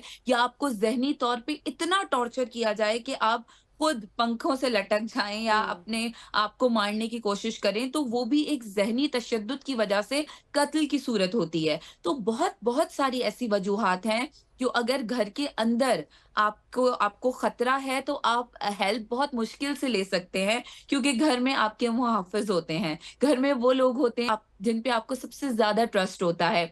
मुझे कत्ल के साथ-साथ उन केसेस पर भी बहुत अफ़सोस होता है, जब जिनसी ज़्यादती का शिकार बच्चियाँ घर के अंदर अपने ही करीबी रिश्तों से होती हैं। एग्जैक्टली मारवी, अब आपने बात की कि इसकी मेन जो वजूहत हैं वो इलिटरेसी रेट बहुत ज़्यादा है, जहालत बहुत ज़्यादा है, शऊर नहीं है, अवेयरनेस नहीं है। एक तो मुझे ये बताएं कि या अवेयरनेस के हवाले से क्या कुछ इकदाम किए जा सकते हैं, क्योंकि कानून तो मौजूद है लेकिन इम्प्लीमेंट उसके ऊपर नहीं होता। और दूसरी बड़ी बात ये कि अभी कुछ दिन पहले हमने एक स्टोरी शेयर की थी जिसमें आप ये देखें कि सास ने ही जो है वो अपनी बहू को उसके टुकड़े टुकड़े कर दिए जी, थे। और बहुत बुरे मतलब तरीके इस से। तरह के वाकयात भी हम देख रहे हैं जिससे इंसानियत खुद शर्मा जाती है। बिल्कुल ऐसा ही है। ये जिस तरह के वाक़यात हो रहे हैं, इसमें अब हम जो एक कहते हैं ना कि हम के कोई मेल की तरफ से ही कत्ल हो रहे हैं, तो इस वाक़ये ने जिसका आपने अभी ज़िक्र किया है, उसने ये हमें बता दिया है कि ये जो तमाम जो इलनेस है या ये जो तमाम हैवानियत है, इसको मैं हैवानियत कहूँगी, इलनेस बहुत छोटा लफ्ज़ हो जाएगा। ये जो एग्जैक्टली हैवानियत है, ये एक सोच से अटैच्ड है, और ये सोच है जो कि वायलेंस और जान लेने पे मजबूर कर रही है। और ये पैट्रियार्की सिर्फ मर्दों से एसोसिएट नहीं है, ये पैट्रियार्की बहुत सारी खवातीन से भी एसोसिएट है, क्योंकि वो इस पैट्रियार्टिकल सोच को, इस मिसोजिनस सोच को, जो कि खवातीन के वजूद से नफरत करते हैं और उसको छोटी सी बात पे राइट टू लाइफ, उनका जो कि फंडामेंटल राइट है, कॉन्स्टिट्यूशन ऑफ पाकिस्तान दे रहा है, छीनने की कोशिश करते हैं। आपने मुझसे सवाल किया कि हम इसकी लिए क्या इकदाम ले सकते हैं, हम अवेयरनेस कैसे कर सकते हैं। अवेयरनेस हमें बहुत दूर गाँवों तक, छोटे-छोटे शहरों तक, गलियों तक से लेकर बड़े-बड़े शहरों और उनके इंस्टीट्यूशंस तक लेकर जाने की ज़रूरत है। हम ये बात तो कर देते हैं कि जी जेंडर इक्वालिटी होनी चाहिए, ऐसे हम ही। ये बात तो कर देते हैं कि जी राइट्स मिलने चाहिए, लेकिन हम हकीकत से अभी भी अपने मुआशरे को एक दूर रख रहे हैं। हम सबका राइट टू इंफॉर्मेशन है, और ये हमारा हक है कि हमारी नौजवान बच्चियां ये जाने कि शादी करना सिर्फ घरदारी नहीं है। अगर डोमेस्टिक वायलेंस उनके साथ हो रहा है, तो उसकी क्या क्या सिम्टम्स होते हैं, उनको कैसे वो डायग्नोज कर सकती हैं, वो मदद के लिए कहाँ पहुंच सकती हैं। असली तरबियत ये है, बेटों को बताना है कि जब आपकी जिंदगी में एक साथी आ रहा है, या जो फैमिली है उसको एक आने वाली लड़की को किस तरीके से एक्सेप्ट करना है, स्पेस देनी है, उसकी प्रोटेक्शन करनी है। हम इन चीजों पे तो बात करते हैं नहीं, हमने सिर्फ बात करनी होती है नौकरियों पे, और जनाब जहेज पे हम ऐसे झगड़े ही है। करके और उस दैट इज वक्त वेरी निकाह अनफॉर्चुनेट। खत्म कर देते हैं। और सबसे इम्पोर्टेंट चीज है, निकाह नामा is the protection of every women, और उसके राइट्स पे स्ट्रेट कट लगा दिया जाता है, उसको पढ़ने की इजाजत नहीं दी जाती है। बहुत ज्यादा ये चीजें हैं जिन पे हमें बात करने की जरूरत है, अवेयरनेस देने की जरूरत है। मैं अगेन ये कहूंगी, बेटियां हमारी कोई बकरी, गाजर, मूली नहीं है जिनको हम उठा के दे अच्छा देते हैं मारवी, किसी को ये भी। बिल्कुल आपने वी ठीक नीड कहा। टू मुझे लुक इनटू दैट कि उनके राइट्स उनको प्रॉपर पता हो, उनको एक ह्यूमन की तरह ट्रीट करें। आपको, मुझे, हम सबको एक ह्यूमन की तरह ट्रीट करें, तभी उनकी वर्थ जानेंगी वो, और आगे अपने लिए जब ठीक। तशद्दुद होगा तो प्रोटेक्शन भी करेंगी, आवाज भी उठाएंगी और सेल्फ एग्जैक्टली। डिफेंस भी अच्छा करेंगी। मारवी, मुझे ये बताइएगा कि तालीम का अमल दखल कितना ज़्यादा है। हमने देखा है कि शऊर में इजाफा होता है, और जिन घरों में तालीम है वहाँ पे पहले लड़कियों के इतने हुकूक नहीं थे, अब उनको हुकूक भी मिलते हैं, प्रोटेक्शन भी होती है, सारी चीज़ें होती है। लेकिन दूसरी तरफ अगर गवर्नमेंट की बात की जाए तो कवानीन तो वो बना देते हैं, लेकिन उस पर इम्प्लीमेंटेशन नहीं हो रही, इसकी क्या वजह है?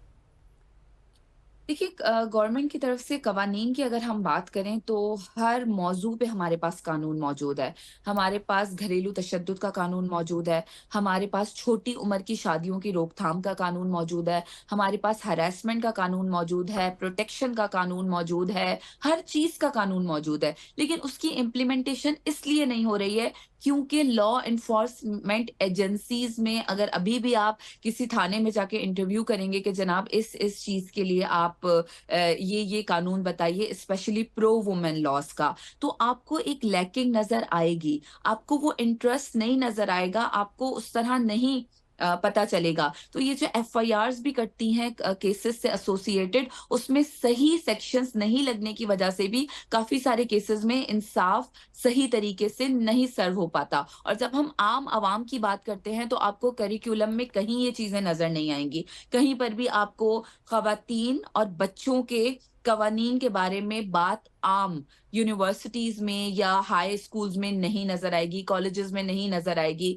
आपको कॉन्स्टिट्यूशन ऑफ पाकिस्तान के अंदर जो हमारे फंडामेंटल राइट्स हैं उनके बारे में बहुत कम लोगों को जानकारी है। मैं खुद इसकी ट्रेनर हूँ, मैं ट्रेनिंग करवाने से पहले कुछ सवालात करती हूँ ये अंदाजा लगाने के लिए कि कितना लोगों को मालूम है, और हमेशा बहुत कम हाथ ऊपर उठते हैं, हमेशा बहुत कम लोग इसमें हिस्सा लेके बता पाते हैं कि जी हमें पहले से मालूम था। तो अभी भी बहुत ज्यादा हमें अवेयरनेस देने की जरूरत है, और अवेयरनेस के साथ साथ करेज, क्योंकि अभी जो स्टडी हम देख रहे हैं केसेस में जो पढ़ी लिखी खवातीन है, जो एजुकेटेड है, उनके साथ भी वायलेंस हो रहा है और वो अपने आप को प्रोटेक्ट नहीं कर पा रही हैं। दैट मीन्स हमें उनको वो करेज देने की जरूरत है, क्योंकि हम ये देखते हैं कि विक्टिम ब्लेमिंग एसोसिएट है, यानी बेटी को, लड़की को ये बताया जाता है अगर तुमने कंप्लेन की तो तुमने पूरे खानदान की बेइज्जती करवा दी, ऐसे ही है। नाक कटवा दी। थाने लड़कियों के लिए नहीं होते, थाने कचहरियां औरतों के लिए नहीं होती। Just stop it. इन जो टैबूस को, ये जो एसोसिएट है, इनको हमें अब खत्म करने की जरूरत ये है। वी टैबू सब नीड खत्म टू करने स्टैंड अप होंगे अगेंस्ट क्योंकि दैट। जो अदालतें हैं उनके चक्कर काटने के लिए औरत नहीं है, औरत के बहुत से रूप होते हैं। Thank you so much Malvi बिल्कुल, अमान अब हमारे साथ हमें ये मौजूद चीज़ थी। करनी मालवी, पड़ेगी चूंकि हमारे पास बिकॉज़ वक्त कम है, इसके ऊपर हम एक अलग से सेगमेंट करके इन डिटेल डिस्कशन भी करेंगे। आपने बताया कि क्या कुछ होना, क्या इकदाम होने चाहिए। इसमें एक बड़ा एस्पेक्ट हसनैन ये भी है कि हुकूमत से भी जवाब तलबी होनी चाहिए कि आप कानून तो बना देते हैं लेकिन उनकी इम्प्लीमेंटेशन उस तरह से नहीं होती, और फंडिंग का भी एक एस्पेक्ट है। ये तमाम तर चीज़ें हमने डिस्कस की हैं, चूंकि हमारे पास वक्त कम है। अब हम यहाँ पर लेंगे एक ब्रेक, और ब्रेक के बाद डिस्कस करेंगे क्रिकेट के हवाले से, जिसमें हसनैन बहुत ज़्यादा जो है वो एक्सपर्ट हैं और खुशी से उस सेगमेंट को करते हैं। विल बी राइट बैक सून।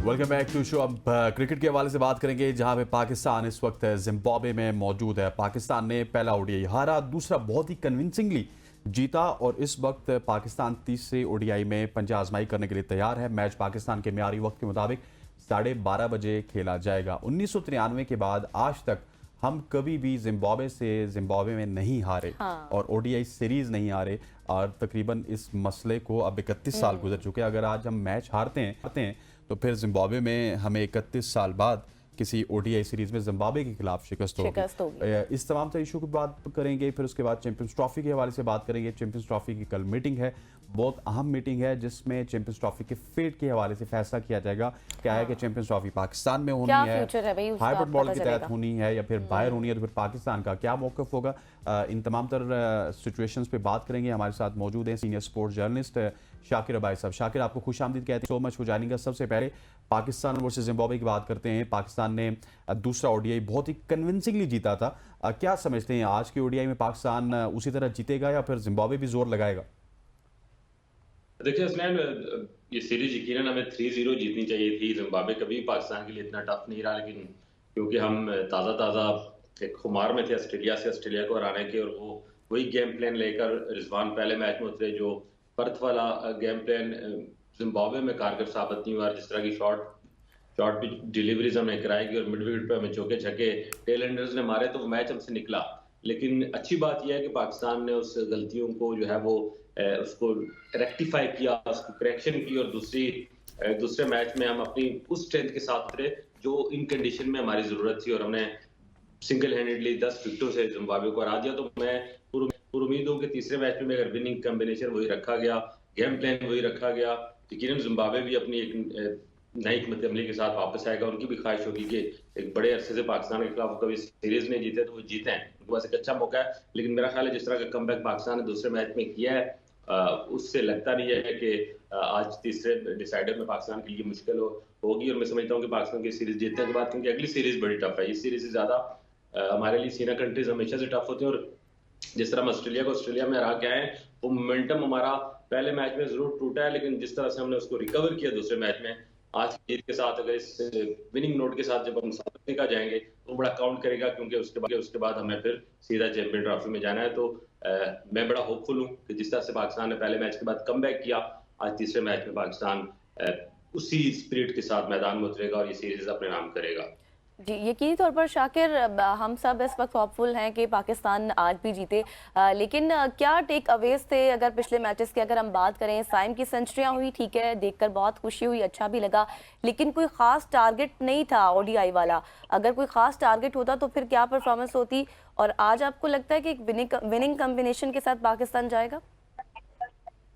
देखें, साइम अयूब और अब्दुल्ला शफीक को बहुत अपॉर्चुनिटीज मिली, शायद ही पाकिस्तान की किसी जोड़ी को रिसेंट पास में इतने मौके दिए गए कि वो बार बार परफॉर्म करें। तो अच्छा है, 8-10 मैचों के बाद एक आध परफॉर्मेंस वैसे दे देते हैं जिससे अगले 8-10 मैच उनके पक्के हो जाते हैं। लेकिन मैं उनकी किसी परफॉर्मेंस को कोई तनकीद नहीं करूंगा, परफॉर्मेंस की मुझे तारीफ करनी चाहिए, लेकिन मैं समझता हूँ कि इस परफॉर्मेंस के में कंसिस्टेंसी आनी चाहिए। आपको तवातर के साथ ऐसी परफॉर्मेंस देनी होगी। अगर आप पे क्रिकेट मैनेजमेंट जो हमारा बोर्ड है और जो ऑन टूर कमेटी है वो आप पे एतमाद करती है, और खास करके जो बाबर आजम टीम में नहीं है। देखिए 5 साल बाद पाकिस्तान बाबर आजम के खिलाफ कोई वनडे सीरीज खेल रहा, तो इस सूरत हाल में जो ओपनर होते हैं खास करके उन पे बड़ा जिम्मेदारी पड़ती है और उनको इस जिम्मेदारी का एहसास करना चाहिए। ये अच्छी बात है कि दूसरे मैच में उन्होंने इसका एहसास किया और सिंगल हैंडेडली तमाम जो टारगेट था वो बड़ा टारगेट नहीं था, लेकिन उसको चेस किया।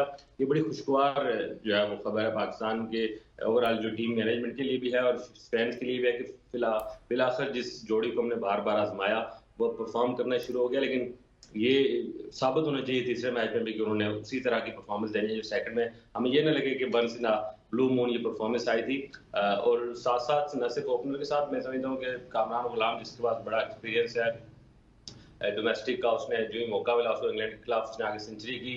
कामरान गुलाम को भी ये सोचना होगा कि उसने बाबर आजम को रिप्लेस किया है, उसको उस लेवल पे परफॉर्म करके ये साबित करना पड़ेगा कि उसके अंदर भी टैलेंट है। वो भी एक अच्छी चॉइस है और सिलेक्टर्स ने उसको राइटली सिलेक्ट किया है। फिर लोअर ऑर्डर आकर हमने समझते हैं कि सलमान अली आगा, मैं अभी भी समझता हूँ कि बहुत अर्ली हमने उसको जो है वो vice captain, even captain discuss होना शुरू हो गया था।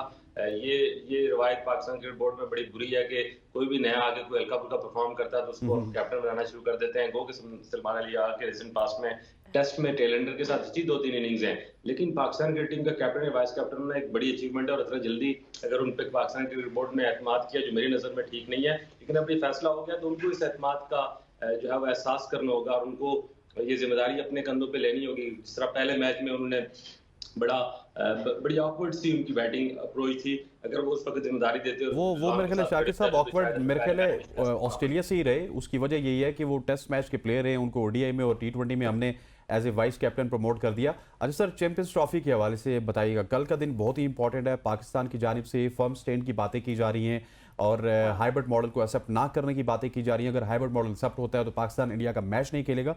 आपके पास क्या खबरें हैं, कल क्या होने जा रहा है? देखें, कल रात को जो प्रेस कॉन्फ्रेंस मोहसिन नकवी ने किया उससे पहले तक तो मुझे यही लग रहा था कि पाकिस्तान अपने स्टांस पे फर्म रहेगा, लेकिन कल की जो उनकी बॉडी लैंग्वेज थी, जो उनके सवालात के मुबहम जवाबात थे, उससे मुझे लग रहा है कि पाकिस्तान ने कि सबकॉन्शियस में ये सोच लिया कि शायद उन्हें जब वोटिंग की तरफ जाएगा मामला तो वहां पे शायद उन्हें हाइब्रिड मॉडल की तरफ जाना पड़े। और मुझे मोहसिन नकवी की कल की बॉडी लैंग्वेज से ऐसा लग रहा था, क्योंकि देखें ये वन फॉर ऑल अब इसको सेटल होना है, क्योंकि जयशाह ने दिसंबर में इस चेयर को संभालना है तो उनकी ख्वाहिश है कि उससे पहले उनकी चेयर के बगैर ही ये फैसला वो अपने हक में करवा रहे और पाकिस्तान से जो है वो इस चैंपियन ट्रॉफी की पूरी जो एक मेजबानी है वो छीन ली जाए।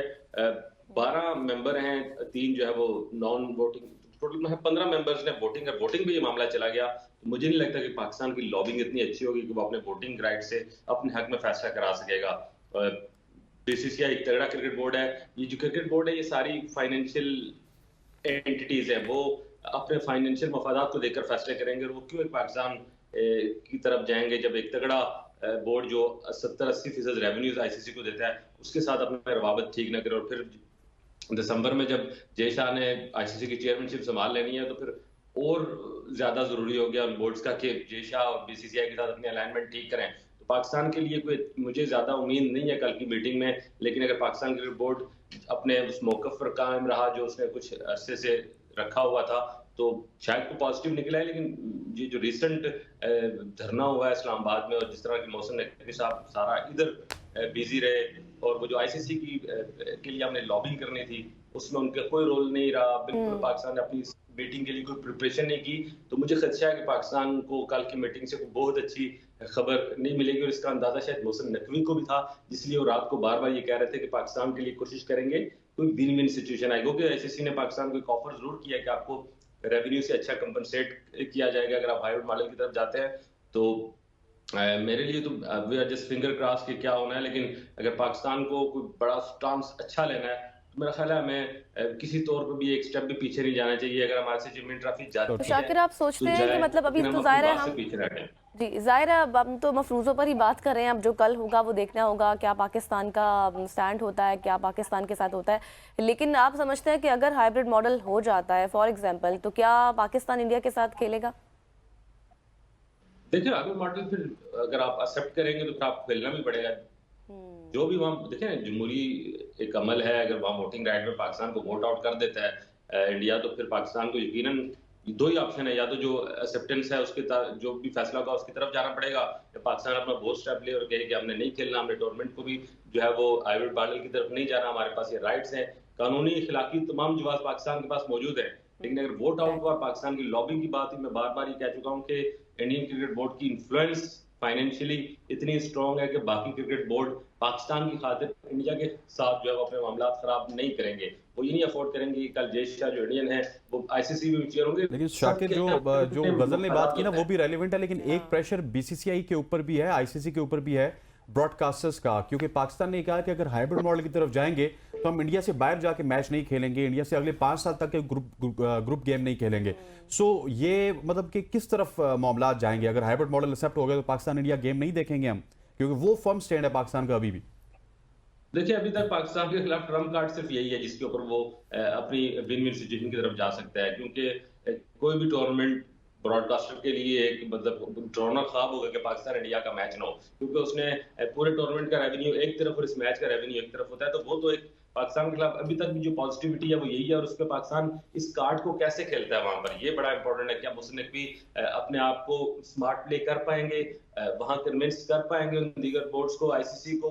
और दूसरा मुझे एक और बात इसमें लगती है कि जय शाह को भी ये सोचना होगा कि अब वो आईसीसी को ऐड करने जा रहे हैं, उनको बीसीसी के फ्रेम से निकलकर एक वर्ल्ड बॉडी को ऐड करने की एक अप्रोच रखनी चाहिए। और ये भी हो सकता है कि वो अपनी इस नई कुर्सी को जस्टिफाई करने के लिए ना करते करते आखिर हाँ ही कर दे और पाकिस्तान आने के लिए तैयार हो जाए, क्योंकि पाकिस्तान आने में उनको कोई प्रॉब्लम नहीं है। थोड़ा सा जो रिसेंट 2-3 दिन है ये डेवलपमेंट है ये पाकिस्तान के केस को कमजोर करती है, खास करके जिस तरह से श्रीलंकन ए टीम आई हम उसको नहीं संभाल सके और हमें उसे वापस भेजना पड़ा। ये बड़ा सेटबैक है। देखें ये वाइब्स बड़ी बुरी जाती हैं, और यकीनन बोर्ड मीटिंग में इस पर भी बात होगी कि आप ए टीम के इस मामले को आप हैंडल नहीं कर सके। अगर इस्लामाबाद में प्रॉब्लम थी तो बाकी के शहरों में उनके मैचेस कराए जा सकते थे, उनको पाकिस्तान क्रिकेट बोर्ड को किसी सूरत इस तरह वापस नहीं जाना चाहिए था। ये बड़ा नेगेटिविटी गई है। बहरहाल जो हो गया सो हो गया। पाकिस्तान को पूरी ताकत के साथ पूरी होमवर्क के साथ कल की मीटिंग में अपने केस को प्रेजेंट करना है, और कोशिश ये करेंगे हर सूरत पाकिस्तान पूरी की पूरी चैंपियन ट्रॉफी पाकिस्तान में खेलने के लिए जो है वो इंडियन क्रिकेट बोर्ड को भी और जो आईसीसी की बाकी मेंबर है उनको कन्विंस कर सके, क्योंकि पाकिस्तान के पास इखलाकी जवाब मौजूद है, पाकिस्तान के पास कानूनी जवाब मौजूद है। पाकिस्तान को जब ये होस्ट राइट्स दिए गए थे तो इंडिया भी उसमें शामिल था, उसने भी पाकिस्तान के हक में वोट दिया था। इन सारे मामला को देखते हुए अब सारा आपको मसला ये कि हमारा वकील हमारा केस प्रेजेंट कैसे करेगा। पूरी कौम यकीनन अपने क्रिकेट बोर्ड के पीछे खड़ी है अगर वो विन विन सिचुएशन पाकिस्तान के लाए, और खुदा न खासा पाकिस्तान क्रिकेट बोर्ड ये केस पाकिस्तान के लिए ना जीत सका तो मैं आपको बता रहा हूँ कि क्रिकेट फैंस मीडिया सब ने पाकिस्तान क्रिकेट बोर्ड को उड़ा देना है, क्योंकि 30 साल बाद तकरीबन पाकिस्तान और नकवी साहब ऊपर से वज़ीर दाखिला भी है सर। मैंने कहा ऊपर से वो वज़ीर दाखिला भी है, डबल उड़ेंगे। नहीं, उन्होंने जिस तरह से धरने को हैंडल किया है, जिस तरह इसको मिस हैंडल किया है, अगर इस केस को भी मिस हैंडल कर गए तो वो 2 मासों पे नाकाम हो गए। मैं समझता हूँ कि कहीं ना कहीं वो ऐसी विक्ट्री पाकिस्तान के लिए लाएं कि कम से कम कौम के लिए कोई बेहतर और क्रिकेट तो आपको पता है पाकिस्तान का क्रिकेट स्पोर्ट्स नहीं है। कौम बड़ी जज्बाती अंदाज में जुड़ी है और हम पिछले कुछ सालों से, जब हमें ये 3-4 साल पहले ये हमें मिली थी मेजबानी, तब से हम तैयार करें, हमने अरबों रुपए अपने स्टेडियम्स पे लगा दिए हैं, कौम को तैयार किया हुआ है। तो इस सारे सूरत में आप और हम दुआगो भी हैं और होप कि पाकिस्तान के लिए कल की मीटिंग से कोई अच्छी खबरें आए, लेकिन नहीं भी आई तो जाहिर है अब ये हम भी यही एक्सपेक्ट कर रहे हैं कि कल अच्छी खबरें आए, क्योंकि होस्टिंग राइट इस वक्त पाकिस्तान के पास है और स्टेडियम्स की अपग्रेडेशन भी हो रही है और इस वक्त तो पाकिस्तान अपने मौक़िफ़ पर हमें बिल्कुल अटल नज़र आ रहा है। लेकिन शाकिर ये भी बताएं कि अगर ये मामलात हल नहीं होते तो नुकसान किस हद तक पाकिस्तान को तो है ही है, इंडिया को भी किस हद तक नुकसान होगा? देखिए, अगर पाकिस्तान हाइब्रिड मॉडल को एक्सेप्ट नहीं करता और टूर्नामेंट का बायकॉट करता है, इंडियन मैच का बायकॉट करता है, तो फिर तो ज़ाहिर है नुकसानात आईसीसी को, ब्रॉडकास्टरों को, बीसीसीआई को भी हैं। लेकिन पाकिस्तान अगर, क्योंकि कल के अगर प्रेस कॉन्फ्रेंस आपने सुनी हो तो एक जवाब था मोहसिन नकवी का कि हम सिर्फ पैसे लेकर कोई फैसला नहीं करेंगे, उन्होंने पैसों के साथ सिर्फ लगाया, यानी माइंडसेट में उनके था कि अगर आईसीसी हमें को अच्छा कंपनसेट करता है, पैसे किसी को बुरे नहीं लगते, और उस कंपनसेशन के साथ हाइब्रिड मॉडल में इंडिया का मैच दुबई या वगैरह में हो जाता है, तो मुझे लगता है कि मेंटली कहीं ना कहीं वो इसके लिए तैयार थे। उन्होंने कहा कि कोशिश में ये करूंगा कि पाकिस्तान के लिए विन विन सिचुएशन हो। अब उनकी नज़र में, उनके ज़हन में विन विन सिचुएशन का मतलब क्या है, ये कल तक वाज़ेह हो जाएगा। और मैं समझता हूँ कि इस मसले को वंस फॉर ऑल सेटल हो जाना चाहिए, क्योंकि नॉर्मली 100 दिन पहले किसी भी इस तरह के बड़े इवेंट का जो है वो शेड्यूल अनाउंस होता है, सिर्फ इस वजह से अभी तक उसका शेड्यूल अनाउंस नहीं हो सका।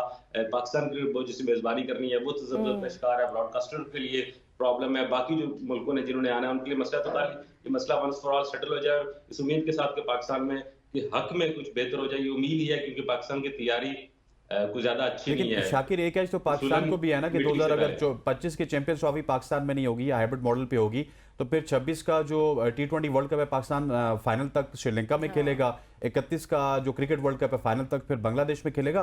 There is a lot of win win situation for Pakistan as well, क्योंकि बीसीसीआई इस वक्त मुझे बंद गली में नजर आ रहा है। देखिए, अब इसमें बात वही है कि हमारा वकील हमारा केस लड़ता कैसे है, उसने क्या तैयारी की हुई है। मैं अभी भी कहता हूं कि इस 29 तारीख की बोर्ड मीटिंग से पहले मोहसिन नकवी को यहां धरने वालों के साथ हैंडल करने के बजाय ऑस्ट्रेलिया जाते, इंग्लैंड जाते, श्रीलंका जाते, सब बोर्ड्स के साथ अपने लेजॉन ठीक करते, उनको कन्विंस करते जाके अपने आप में। देखें, इंटरनेशनली आपको लॉबिंग बड़ी काउंट करती है। आप अगर किसी को किसी भी इवेंट से पहले अच्छी लॉबिंग कर जाएंगे तो आप अपने लिए जो है वो अच्छा फैसला भी उस दिन ले सकते हैं।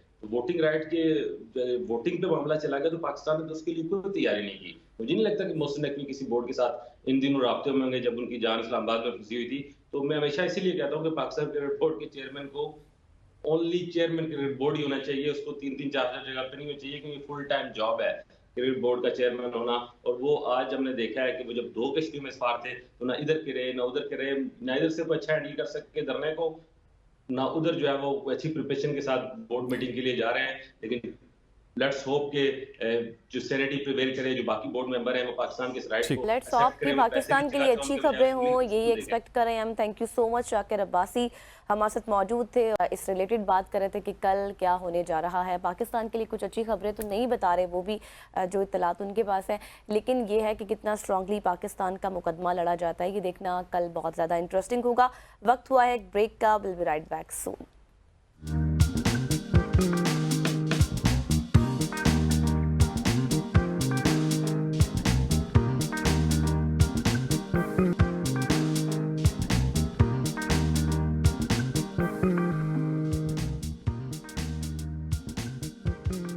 Welcome back ji. पाकिस्तान के लिए अच्छी खबर यह है कि स्टॉक एक्सचेंज ने पाकिस्तान की तारीख में पहली दफा जो 100 इंडेक्स है वो 1 लाख की नफसियाती सतह अबूर कर चुका है। इससे पहले हम देखते थे आज से 5-6 साल पहले कि 50,000 पे 60,000 पे रहता था।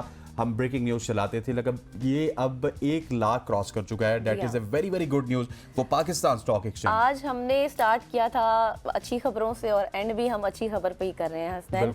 ये देखना कितना ज़्यादा इंपॉर्टेंट है क्योंकि दुनिया की दूसरी बेहतरीन स्टॉक मार्केट का एजाज़ पाकिस्तान स्टॉक एक्सचेंज के नाम मुल्की तारीख में पहली बार स्टॉक मार्केट ने 1 लाख की नफसियाती हद को अबूर कर लिया है।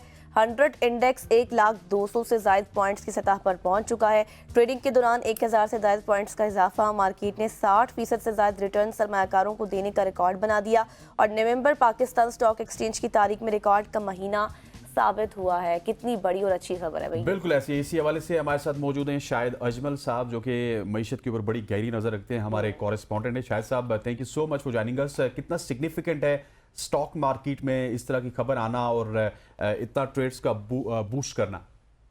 जी बिल्कुल, ये बहुत अहम और पाकिस्तान की मीशत के लिए जो है खुशाइन खबर है कि 1 लाख की जो नफसियाती हद है वो पाकिस्तानी स्टॉक एक्सचेंज ने पहली दफा जो पाकिस्तानी मुल्क की तारीख में अबूर की है और एक दिन में 900 पॉइंट्स का इजाफा जो है इसमें हुआ है और 100 इंडेक्स इस वक्त जो है 1,59,000 पर जो है इस वक्त ट्रेड कर रहा है इस वक्त जो है।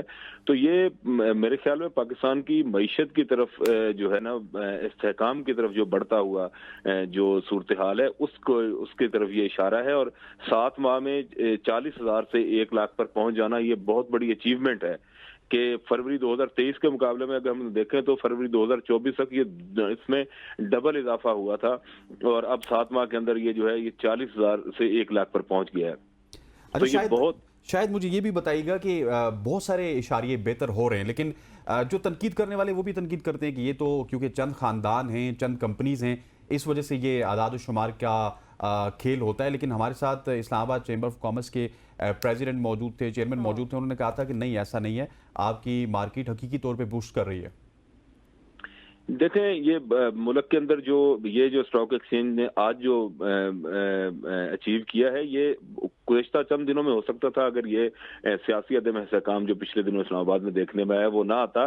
तो ये जो सियासी इस्तेहकाम पाकिस्तान के अंदर आया है, IMF के साथ जो पाकिस्तान के मामलात और मुआहदे जो हैं वो दोबारा से हुए हैं और इसी तरह सरमायाकारी गैर मुल्की जो पाकिस्तान में इस वक्त आना शुरू हुई है, इसी तरह शरह सूद में कमी हुई है, ज़र मुबादला के ज़खायर पाकिस्तान के जिस तरह हमने देखा है कि वो बड़े हैं और एक्सपोर्ट्स बड़ी हैं। तो ये तमाम जो फैक्टर्स हैं ये मार्केट के ऊपर असर डालते हैं और इन्वेस्टर जो बैठा होता है उसकी सोच की ये अक्कासी है आज की ये जो अचीवमेंट है और उससे लगता है कि इन्वेस्टर जो है वो इन्वेस्ट कर रहा है और उसका जो है इसी तरह फिस्कल डेफिसिट जो है वो देख लें कि उसमें किसी तरह जो है सरप्लस आया है, इसी तरह 8 से 9% जो है वो ग्रोथ रेट्स, ये तमाम चीजें जो हैं ये जो है मार्केट के ऊपर असर डालती हैं और सबसे बड़ी चीज जो है सियासी इस्तेहकाम होता है। ये बात आपकी दुरुस्त है कि जब तक जो है GDP ग्रोथ जो है वो नहीं बढ़ेगी, इसी तरह समाजी तरक्की नहीं होगी, गुर्बत की लकीर से जो लोग नीचे जिंदगी बसर कर रहे हैं वो एग्जैक्टली। अच्छा शायद ये भी बताएं कि जैसे भी आपने फिस्कल डेफिसिट के हवाले से भी बात की है, हम अगर ज़्यादा दूर नहीं जाते, कुछ महीनों पहले की बात कर लेते हैं, 150 के रिटर्न से कवर किया है स्टॉक मार्केट ने और एक मुस्बत रुझान है, यानी कि इसका मतलब यही हुआ कि जो इन्वेस्टर है, सरमायाकार हैं, उसका इंटरेस्ट नज़र आ रहा है। अब क्या आगे के हवाले से कोई प्रेडिक्शंस की जा सकती हैं? आपकी बहुत से लोगों से यकीनी तौर पर बात भी हुई होगी कि इन्वेस्टर का जो अब मुस्बत रुझान है वो आगे भी देखने को मिल सकता है। देखिए पाकिस्तानी जो स्टॉक मार्केट है वो हमेशा से ही जो है वो उस पर मस्बत रुझान रहा है। सिर्फ मनफी रुझान उस वक्त आता है जब मुल्क के अंदर सियासी अदम इस्तेहकाम जब भी पैदा हुआ। आप माजी में जब भी देखेंगे उसी वक्त हमारी मार्केट जो है वो डाउन गई है, वरना पाकिस्तान के अंदर इन्वेस्टर जो है वो स्टॉक एक्सचेंज में इन्वेस्ट कर रहा होता है। तो मेरे ख्याल में ये है कि इस वक्त भी इन्वेस्टर जो है उसका एतमाद बढ़ा है और जिस तरह आपने देखा कि पिछले दिनों चाइना ने इन्वेस्टमेंट के ऐलानात किए, सऊदीया ने किए, कुवैत की तरफ से, UAE की तरफ से, रशियन प्रेसिडेंट यहाँ आए और उन्होंने जिस तरह SCO के दौरान उन्होंने ऐलानात किए और आप जो है ये बेलारूस के सदर यहाँ 3 दिन पीछे दौरा करके अभी हाल ही में गए हैं और उन्होंने जो इन्वेस्टमेंट्स के ऐलानात किए हैं।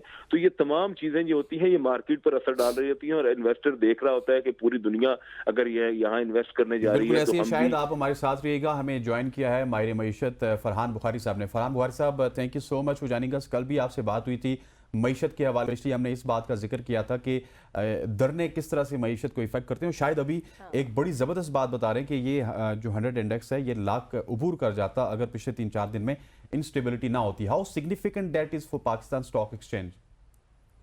जी बहुत शुक्रिया। ये तो बहरहाल देखिए जो सरमायाकारी कर रहे हैं स्टॉक एक्सचेंज में उनके लिए आज की खबर तो अच्छी है, और 4 दिन पहले नहीं हुआ ये इंडेक्स मेरे ख्याल में पिछले 4 महीनों में दुगने से ज्यादा हो गया, तो आज हो गया। इस पे जरूर उन हलकों में खुशियां मनाई जाएंगी जहां पे बड़े बड़े सरमायाकार मौजूद हैं। लेकिन हमें ये भी याद रखना चाहिए कि पाकिस्तान की स्टॉक मार्केट में कम आमदन वाले अफराद का कोई इंटरेस्ट नहीं, उनकी कोई दिलचस्पी नहीं, क्योंकि उनके माची उमूर कुछ और हैं। और जब तक कि उनके मामलात हल होना शुरू नहीं होंगे, मजमूई तौर पे पाकिस्तानी मईशत जो कि इस वक्त स्टॉक मार्केट के बढ़ने के बावजूद एक सुस्त रवि का शिकार है, उस वक्त तक मुल्क में मईशत की एक लहर नहीं आएगी। आपको एक लहर की जरूरत है और वो इस वक्त दूर दूर तक नजर नहीं आ रही। अच्छा, एक आम फेम आदमी को समझाइएगा ज़रा, क्योंकि प्रॉपर्टी पाकिस्तान में अगर प्रॉपर्टी बिजनेस की बात की जाए तो बहुत ज़्यादा बूस्ट उसको मिला था खान साहब के दौर में, लेकिन अनफॉर्चुनेट ये है कि प्रॉपर्टी बिजनेस है वो बिल्कुल ही मतलब ग्रो नहीं हो रहा।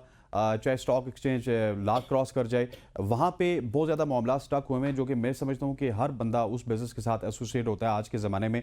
वो क्यों स्टक है बुखारी साहब? जी, और प्रॉपर्टी मार्केट का भी मामला ये है कि उसमें भी बड़े बड़े सरमायाकारों ने पिछले दौर में बहरहाल उन्होंने बहुत पैसे कमाए, उन्हें फायदा हुआ, ये तो हम इसे नजरअंदाज नहीं कर सकते। लेकिन वो भी मामला यही था कि वो कौन लोग थे, क्योंकि मुल्क में 40% आबादी ऐसी है जो कि इंतहाई गुर्बत का शिकार है। वो 10 करोड़ अफराद बनते हैं। इन लोगों का क्या बनेगा? क्या इस किस्म की अच्छी खबरों से या इन खबरों के बाद क्या उनकी कोई बेहतरी का इम्कान है? ये सवाल हमें कभी भूलना नहीं चाहिए। मुल्क में ज़रूरी मईशत सरकारी पॉलिसीज की फेलियर के नतीजे में, नाकामी के नतीजे में सब बिल्कुल बैठी हुई है, और खासतौर पर सूबा पंजाब में, लेकिन दूसरे इलाकों में भी ज़राअत का बहुत बुरा हाल है। तो वो सवालात जो हैं वो भी अहम है। बहरहाल स्टॉक मार्केट में जिन लोगों ने पैसे बनाए हैं अल्लाह उन्हें मुबारक करे, और स्टॉक मार्केट की जो बढ़ोतरी हुई है उसे हम नजरअंदाज नहीं कर सकते। ये नहीं कह सकते कि जी मार्केट बेहतर हो रही है, तो ऐसा ही है, ऐसा नहीं है एग्जैक्टली। लेकिन ये भी मैं कहता चलूं, अब मेरे ख्याल में कल की बात है, आपकी साथी एंकर तो पहले आज पहुंच गई हैं। जी रास्ते बंद थे इस्लामाबाद के, और वो स्टूडियो में पहुंच नहीं सकी थी। जी तो फिर सवाल ये है कि ये इस किस्म का जो फसाद है, ये जो सियासी फसाद चल रहा है, ये क्या बढ़ती हुई स्टॉक मार्केट के नतीजे में क्या इसमें कोई कमी आएगी, कोई खत्म होगा, कोई बेहतरी आएगी? ये सवालात तो हैं ना जहन में लोगों के।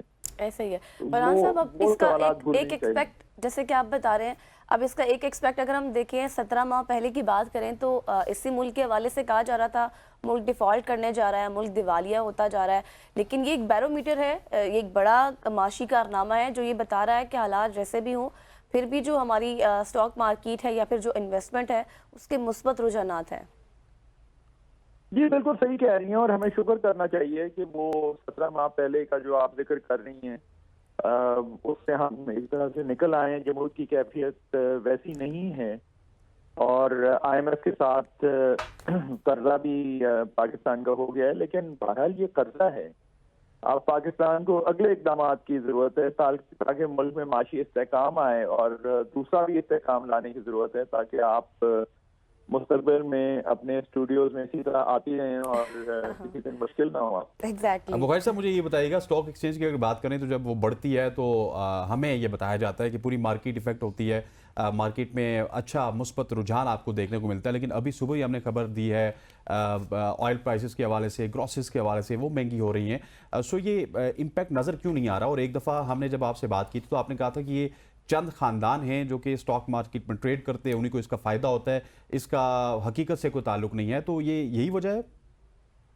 जी देखिए ना, जैसे मैंने अभी भी आपसे अर्ज की कि हमें सवाल तो ये पूछना है कि जब अच्छी खबरें मईशत के हवाले से दी जाती हैं और बढ़ चढ़ के कहा जाता है, चाहे वो वजीर आजम हो और लोग हों स्टॉक मार्केट का जिक्र करते हैं, तो वो उन खबरों का ताल्लुक आम लोगों की जिंदगियों से कितना होता है।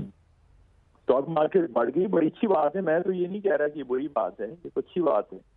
मैं तो ये कह रहा हूँ कि जो असल मसाइल हैं उनकी जड़ कहीं और है और उन्हें नजरअंदाज बहरहाल नहीं किया जा सकता।